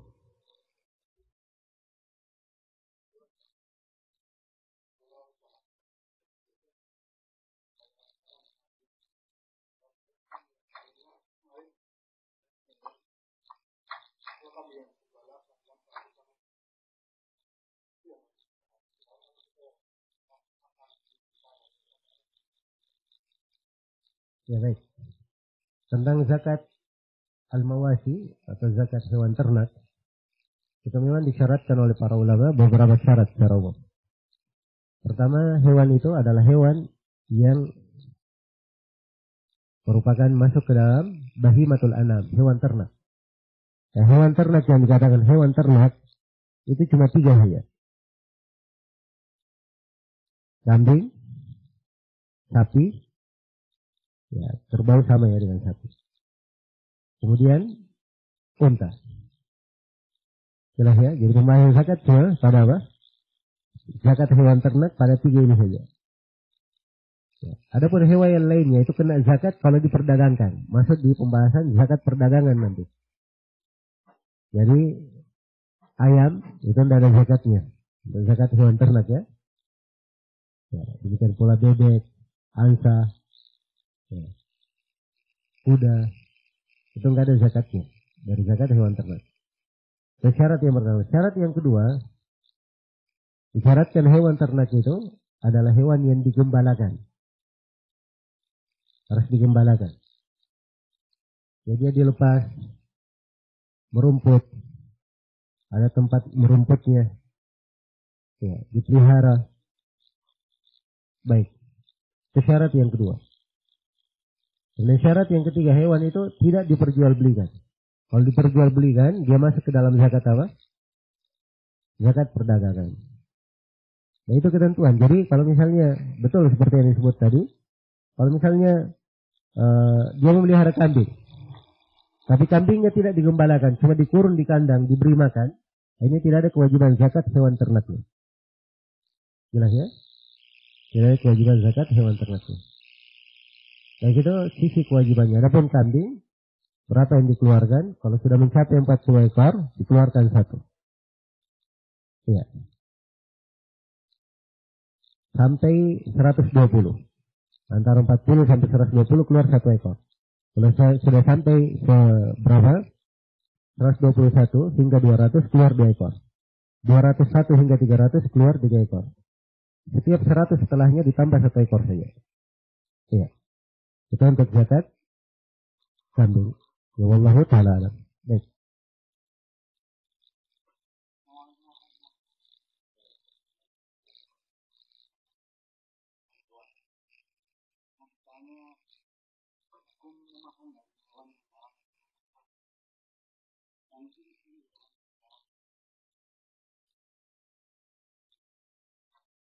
Ya, ini ada 2 poin pertanyaan.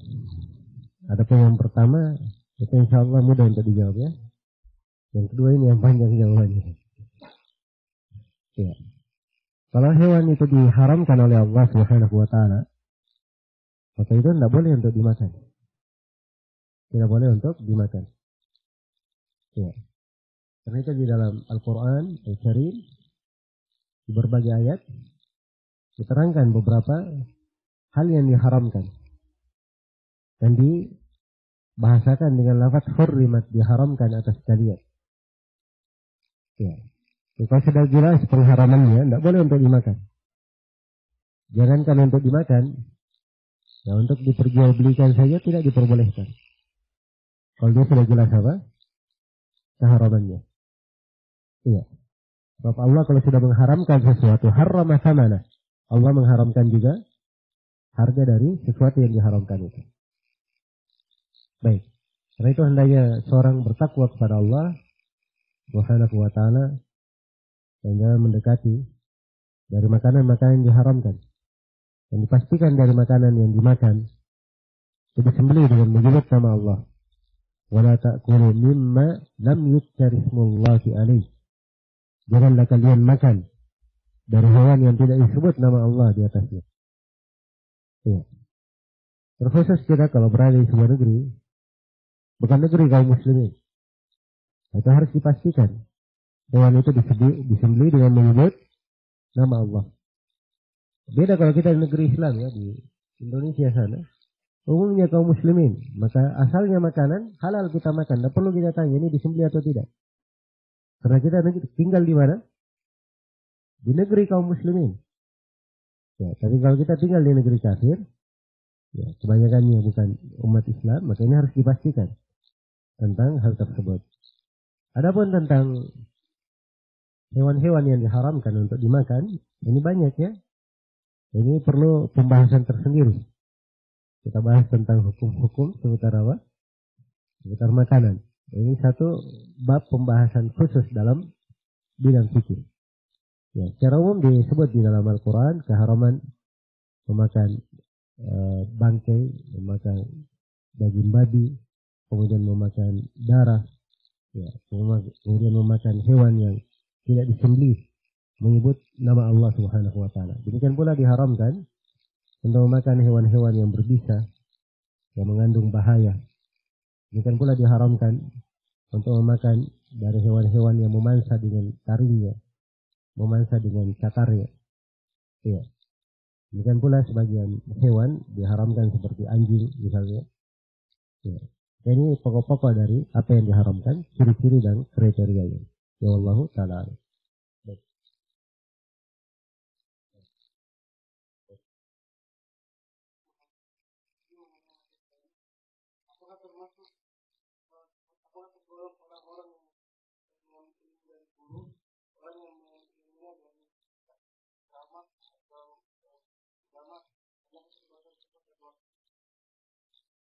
Ya, kalau dari sisi mengambil ilmu dari guru, benar, itu mengambil dari guru sudah. Ya. Sebab ada di rekamannya, ada di ininya, di ceramahnya. Apalagi kalau dipastikan suaranya.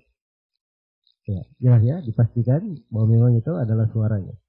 Jadi itu mengambil dari guru. Hanya saja, kalau ada masalah, dia tanyakan. Ada hal yang tidak dia pahami, dia tanyakan kepada orang yang berbicara. Jelas ya? Nah, dan fungsi kenapa perlu mengambil dari beberapa guru, itu fungsinya ada banyak manfaat ya. Manfaat yang pertama, ya, kalau dia sudah paham benar, dia begitu dengar ke guru yang lain, maka ini akan menguatkan pemahaman yang pertama. Ya. Kalau dia pemahamannya agak keliru, begitu dia duduk ke guru lain, dia tahu kekeliruannya. Dia tahu kekeliruannya. Ya, di dalam memahami. Maka ini penting ya, mengambil dari banyak guru. Baik, begitu ya.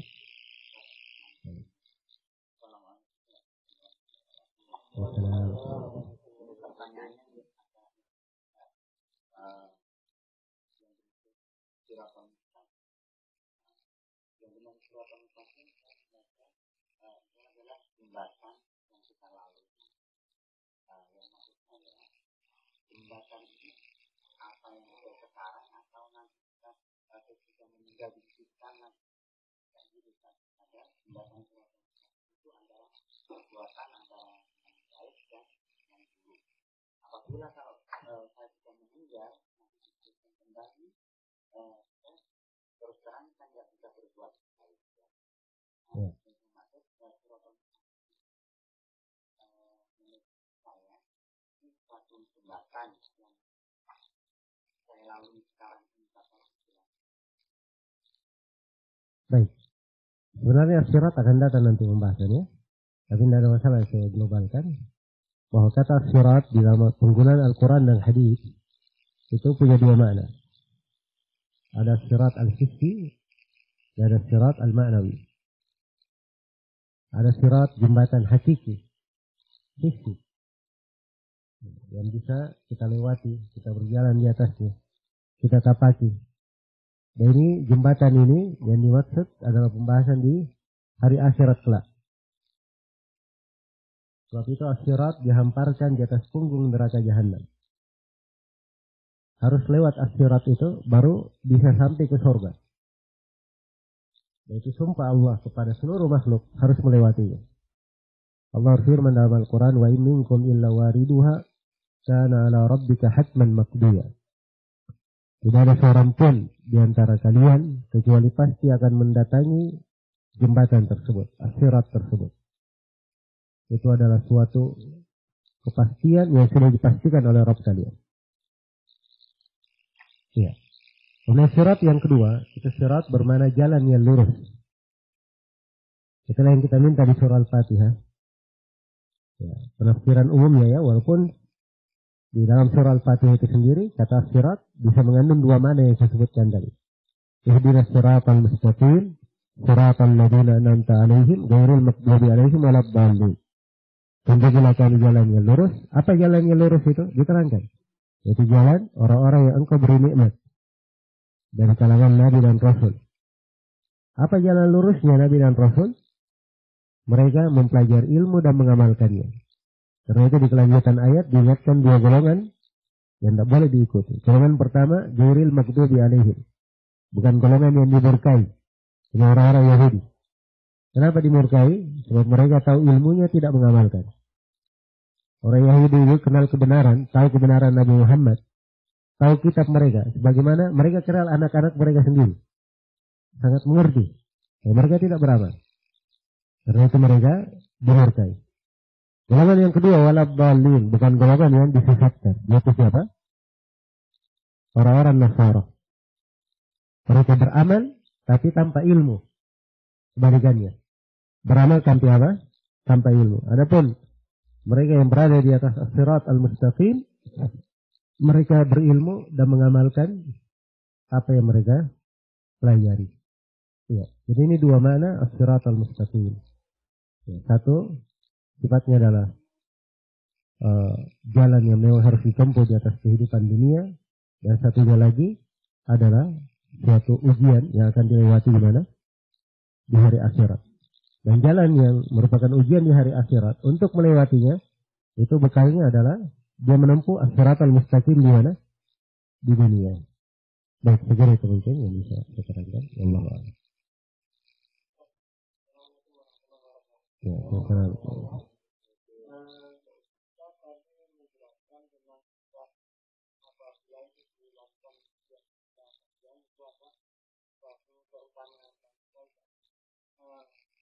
Manakah yang lebih kita tahukan dan lebih kita pentingkan semangat dari sekian banyaknya fenomena yang terjadi di sekian itu, manakah yang lebih kita pentingkan? Apakah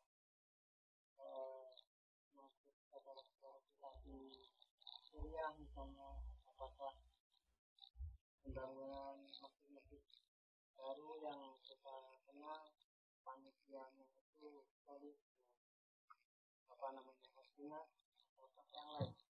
Terima kasih. Ya, kalau ini terkait dengan penyaluran infak sedekah. Ya, secara umum penyaluran itu kalau dia salurkan hal-hal yang baik yang disyariatkan, maka itu sudah cukup. Ya, tapi kalau ingin bertanya yang paling afdalnya, akhirnya memang ada ilmu lainnya. Kalau ingin bertanya yang paling afdal, ya. Secara umum ukurannya yang paling afdal itu kapan sesuatu lebih banyak maslahatnya, memiliki maslahat yang berlipat, maka bersedekah di situ lebih dianjurkan. Ya. Kita dihadapkan antara dua fakir, si A dan si B. Tapi si B adalah keluarga kita. Siapa yang didahulukan diberi? Adalah keluarga. Sebab kalau kita memberi keluarga, kita dapat dua pahala. Satu pahala infak, satu pahala menyambung silaturahmi. Ya, ini namanya dia memilih jalur yang terbaik. Ya. Demikian pula di dalam masalah yang lainnya, kalau misalnya terjadi antara ada sebagian yang kena musibah misalnya dan perlu untuk dibantu, maka ini lebih dahulukan kadang dari sebagian orang yang sekadar di mana? Di sekitar kita dan mereka di kondisi aman. Jadi di sana dua kondisi yang tidak aman, ya, perlu mendesak, dan juga orang yang apa? Fakir, diberi. Jelas ya? Demikian pula misalnya kalau dia memberikan kepada kegiatan di sebuah masjid yang mana disebarkan padanya agama, ya, ditegakkan padanya dari syariat-syariat, maka ini manfaatnya lebih besar daripada yang lain. Ya, karena secara umum memang hal yang terkait dengan penyebaran agama itu manfaatnya lebih besar daripada yang lainnya. Ya, manfaatnya lebih besar daripada yang lainnya. Sebab menyampaikan kebaikan sehingga sampai kepada orang, kemudian kemungkinan orang itu juga menyampaikan kepada yang lain, ini dari sisi kemaslahatan lebih besar daripada yang lainnya. Baik, karena itu kalau misalnya dia dihadapkan antara memberikan kepada seorang fakir dan fakir ini keluarga, atau diberikan kepada seorang fakir dan fakir ini adalah seorang yang menuntut ilmu, maka kalau dilihat dari sisi maslahat, ya, fakir kepada yang menuntut ilmu itu lebih banyak apa? Lebih banyak kemaslahatannya. Sebab kalau dia dibantu untuk belajar sampai dia mampu untuk memberikan kebaikan untuk umat Islam, betapa banyak kebaikan yang dia dapatkan. Karena dia menjadi sebab orang ini menjadi apa? Menjadi baik dan bisa menyebarkan agama. Ya, maka ini gambaran-gambaran umum ya di dalam melihat kemaslahatan. Wallahu ta'ala alam. Baik. Ya, sudah. Ya, tidak masalah kalau mau nanya terus nggak apa-apa. Kalau kita lanjut materi ini jam berapa sekarang? Sampai jam 8 ya? Baik, nggak apa-apa. Ya,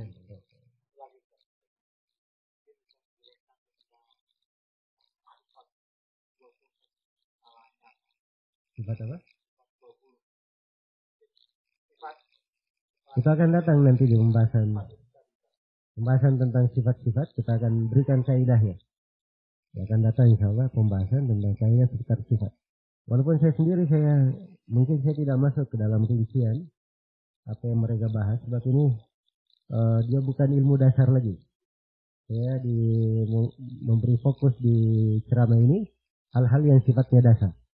So, kalau kita masuk ke dalam rincian sebagian hal, mungkin kita akan memperluas pembahasan dan mungkin saya khawatir nanti sebagian hadirin kurang bisa menangkap apa yang saya bisa terangkan. Sebab itu perlu dasar-dasar dulu untuk bisa memahaminya. Baik. Ya, sangat. Tentang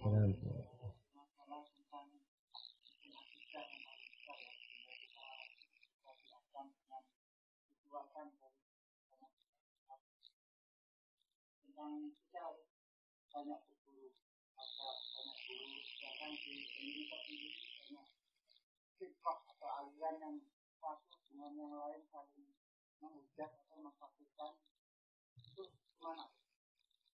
Iya. Jadi fenomena ini sudah terjadi juga di masa terdahulu. Orang-orang yang duduk mengajar itu banyak.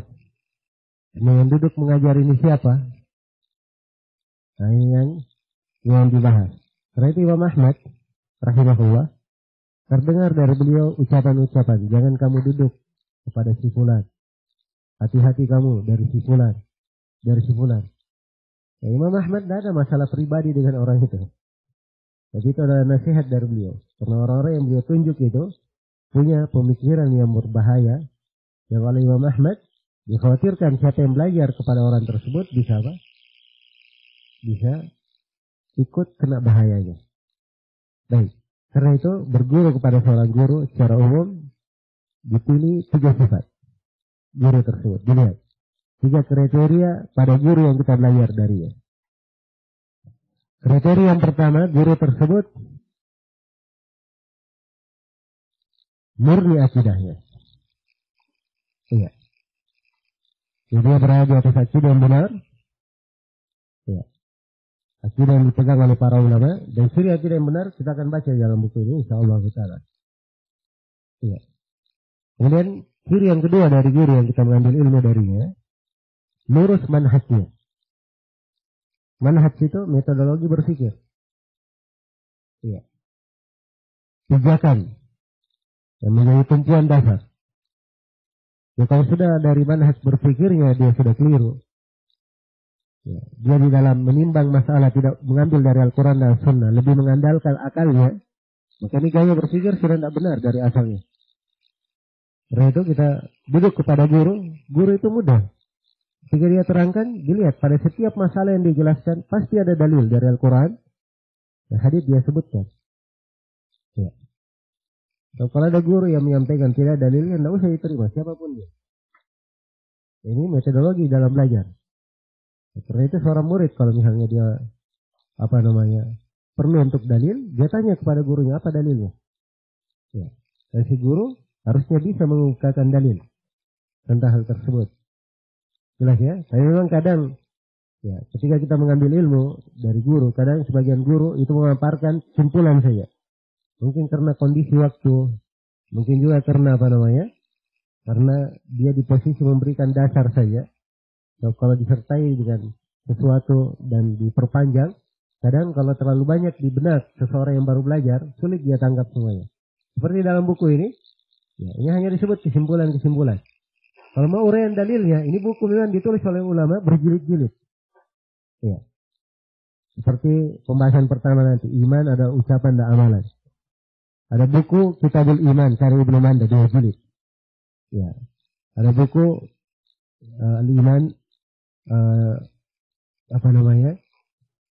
Abu Ubaid Al-Qasim bin Salam, Abu Bakar bin Abi Syaibah. Itu semuanya dengan riwayat-riwayat. Semuanya dengan riwayat-riwayat. Ya. Jadi demikian. Jadi pokok yang kedua, guru ini harus apa? Lurus manhajnya. Bagus metode berpikirnya. Ya. Metode berpikir itu secara umum dia mengikuti Al-Quran dan As-Sunnah dan mengikuti jalan para sahabat. Secara umum. Yang kita akan terangkan nanti di dalam pembahasan kewajiban mengikuti jalan apa? Para sahabat Nabi Sallallahu Alaihi Wasallam. Kemudian yang ketiga, dari ciri seorang guru itu terlihat pada dirinya, itu adalah orang yang semangat memberi kebaikan kepada orang lain. Ya. So, kalau dia penasihat bagi umat, itu sudah harapan. Ya. Sebab dia ketika memberi nasihat, tulus di dalam nasihatnya. Tulus di dalam memberikan nasihatnya tersebut. Memang karena ingin dia bebaskan orang yang berada di depannya dari api neraka. Sebagaimana dia cinta dirinya selamat, dia cinta juga orang yang ada di depannya apa? Selamat. Iya. Jadi kalau guru tersebut, ya, keadaannya memperkeruh antara manusia dengan manusia yang lainnya, atau menyebabkan terjadinya fitnah, ribut-ribut, pertumpahan darah, ya, atau mengajak kepada suatu suatu hal yang bersifat keduniaan, ya, maka ini hilang syarat yang keberapa? Yang ketiga tadi. Ya. Jadi ini tiga pokok. Tiga pokok ini bisa kita petik dari firman Allah Subhanahu wa taala. Ya. Di mana Allah Subhanahu wa taala berfirman kepada nabinya, "Qul hadhihi sabili ad'u ila Allah ala basirah. Ana wa man ittaba'ani wa subhanallah wa ma ana minal musyrikin." Katakanlah Muhammad, sungguhnya ini adalah sabili, jalanku. Ya. Terdapat bahwa seorang yang berada di atas kebenaran itu jalannya lurus, sudah terang jalannya. Dan terdapat bentuk nasihat, dia tunjukin kepada orang ini jalan. Adu'u ilallah, saya berdakwah kepada Allah. Perhatikan kalimatnya, ilallah, dakwah, tapi kemana? Kepada Allah, bukan dia nyuruh manusia untuk mengikuti dia, membesarkan dia. Ya, karena itu seorang dai itu tidak ada urusan. Masalah dakwah yang disampaikan orang semuanya suka atau tidak suka, itu bukan urusan dia. Urusan dia disampaikan dengan bijaksana, sebagaimana yang Allah perintah, diterima oleh manusia, alhamdulillah. Tidak diterima, urusan mereka, antara mereka dengan Allah Subhanahu wa ta'ala. Jadi dakwanya kepada Allah, bukan kepada dirinya, bukan kepada kedudukan, kepada jabatan, maupun kepada hal yang lain daripada perkara dunia. Adu ilallahi ala basirah, di atas basirah. Syarat. Ya, harus di atas basirah, di atas ilmu. Sebab dakwah itu bukan semangat saja. Oh, dia duduk semangat menyuruh, ayo kita, ya, begini dan begitu. Tapi kalau yang dia suruh tidak dibangun di atas dalil, bagaimana dia menjamin kebaikan bagi orang? Ya, maka harus di atas basirah, di atas ilmu. Ya, ilmu ini dituntut seorang belajar. Al-Basir ana wa man ittaba'ani, saya dan siapa yang mengikutiku. Jadi para beliau dan yang mengikutinya. Ya. Siapa yang mengikuti Nabi itu jalannya. Dan perhatikan bahasanya, mengikuti Nabi. Ya, bukan membuat jalan sendiri. Yaitu orang-orang yang berdakwah, pengikut para Nabi adalah mengikuti Nabi Sallallahu Alaihi Wasallam. Dan di sini saya perlu ingatkan ya, kekeliruan banyak orang memahami hadis. Hadisnya saya kira kita semua paham ya. Balighu anni walau ayat. Sampaikan dariku walaupun apa? Satu ayat. Ya, ini hadis riwayat Bukhari dari sahabat Abdullah bin Amr bin As. Ya, cuman banyak orang yang keliru memahami. Dianggap bahwa menyampaikan saja tanpa ilmu itu tidak benar. Ya, sebab di sini bahasanya balighu, sampaikan. Dia tugasnya menyampaikan, bukan buat sendiri.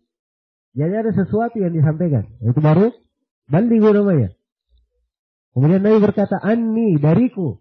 Harus dia pastikan itu dari Nabi. Ya, sekarang bagaimana dia pastikan itu dari Nabi? Jangan-jangan dia menyampaikan dari itu dari dirinya sendiri. Dari kantongnya sendiri. Ya, maka harus dia pastikan. Anni, bahwa itu dari Nabi. Nah, barulah walau ayat. Walaupun sebuah ayat. Ini harus dipahami ya, makna dari hadis. Karena itu sebagian kawan-kawan kadang punya semangat. Ya, mengajak, dia baca buku atau apa, dia sampaikan. Saya belum tentu apa yang dia baca itu adalah pemahaman yang sudah benar. Tapi kalau dia sudah belajar, sudah yakin itu benar, dan dia bisa ajak dengan cara yang bijaksana, maka itulah dakwah di jalan Allah. Itu adalah sebaik-baik amalan. Sebaik-baik amalan. Iya. Rasulullah SAW bersabda, "La yahdiyallahu bika rajulan wahidan khairul laka min humrin na'am." Andai kata Allah memberi hidayah kepada kamu, andai kata Allah memberi hidayah kepada seseorang disebabkan karena kamu, maka itu lebih baik bagimu daripada apa? Daripada unta merah. Unta merah ini lambang kekayaan apa? Orang Arab. Ya. Itu biasanya dibahasakan oleh mereka untuk dunia dan seisinya.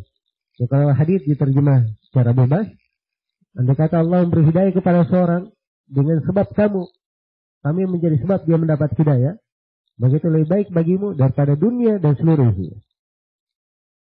Daripada dunia dan apa? Seluruh isinya. Jadi kita menjadi sebab, kita yang mengajar. Jangankan kita yang mengajarkan, kita yang menunjukkan kepada dia. Atau kita yang menjadi sebab dia berada di situ, memperoleh hidayah. Ini semuanya tercakup di dalam apa? Di dalam hadis. Ya, ada ilallahi ala basir, ada wa man ittaba'ani, wa subhanallah wa ma ana minal musyrikin. Kemudian kelanjutan ayat, dan maha suci Allah, sungguhnya saya tidak tergolong kepada orang yang berbuat kesyirikan. Ya. Baik, jadi itu 3 kriteria dan sebagian dalil tentang hal tersebut. Wallahu ta'ala a'lam. Baik. Ya.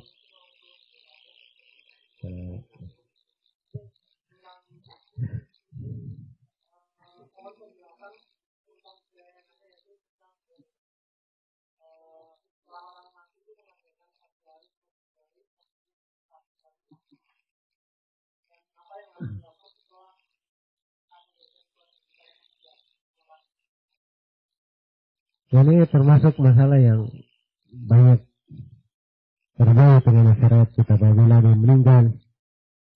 Ya, apa yang harus dilakukan? Sebab rutinitas yang terjadi karena ada acara hari pertama sampai hari ke-7, ada acara hari ke-40, ada acara hari ke-100, ada juga acara hari ke-1000. Ya. Baik, secara umum ada hadis dari Nabi Sallallahu Alaihi Wasallam. Ini disebutkan oleh sahabat Jarir radhiyallahu taala anhu. Kata beliau, "Kunna na'uddu al-ijtima' fi baitil mayyit ba'da dafnihi wa san'ati ta'am min niyaha." Kata beliau, kami menghitung, kami para sahabat. Ya. Ini para sahabat tentunya mengambil dari Nabi Sallallahu Alaihi Wasallam. Kami menghitung berkumpul-kumpul di rumah mayit setelah mayit dikubur dan membuat makanan untuknya. Kami menghitungnya dari meratap. Ya, dari niyaha, meratap yang dilarang. Dan meratapi mayit itu dihitung dari 2 dosa besar. Karena itu dalam sebuah hadis riwayat Muslim, Rasulullah bersabda, Sintani min ummati huma bihim kufur. An-niyahatu 'alal mayyit wa ta'anu fil ansab. Ada dua perkara yang apabila terjadi pada umatku itu adalah kekufuran terhadap mereka. Kekufuran di sini bukan kafir keluar dari Islam ya, tapi artinya dosa sangat besar. Ya. Yang pertama adalah dia meratapi mayit. Dia meninggal meraung-raung, meratap. Demikian pula kumpul-kumpul setelah mati.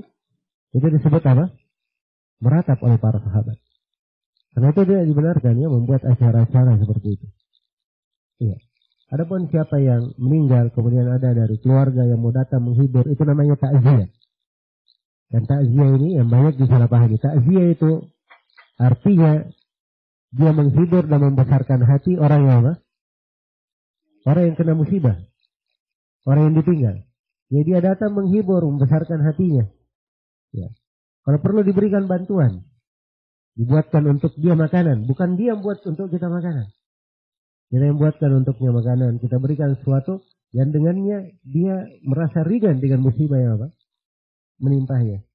Berbeda dengan banyak kematian di masa sekarang ini. Sudah meninggal, setelah itu pihak keluarga menyembelih inilah, menyembelih itulah. Akhirnya yang tadinya cuma judulnya luka dan duka saja, berubah judul itu menjadi luka di atas luka. Ya. Karena apa? Dia dibebani dengan beban-beban yang sudah menjadi tradisi dan kebiasaan. Ya, karena itulah kita perlu lebih bijaksana lagi dan perlu menasihati ya masyarakat lebih baik bagaimana cara meringankan beban dari saudara kita yang kena musibah. Ya, kemudian orang yang meninggal itu didoakan untuknya kebaikan.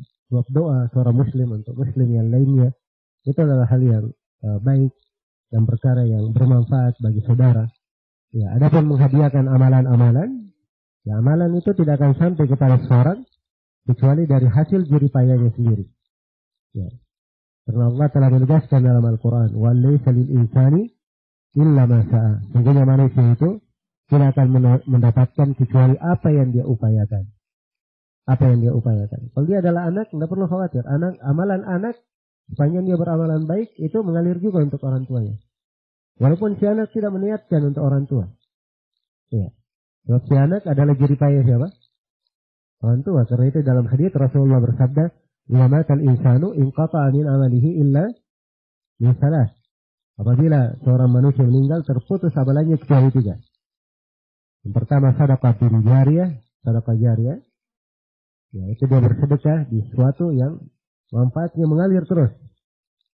Ya. Yang kedua ilmin yuntafa'u bi, ilmu yang memberi manfaat. Ya, sampaikan ilmu bermanfaat bagi orang menyampaikan lagi kepada yang lain terus. Ya, sehingga supaya ilmu saya masih bermanfaat, amalannya masih mengalir untuk apa? Orang tersebut. Kemudian yang ketiga, wa waladin salih yad'ulah, dan anak yang salih mendoakan untuk orang tuanya. Ya. Jadi perhatikan bahasanya, anak salih mendoakan untuk siapa? Orang tua. Jadi karena itulah kesalehan seorang anak itu penting untuk orang tua ya. Ya, kalau dia sendiri pada dirinya berusaha untuk menjadi salih, beramal dengan amalan yang baik, maka itu adalah kebaktian yang paling besar untuk orang tua. Kebaktian yang paling besar untuk orang tua. Ya wallahu ta'ala alam.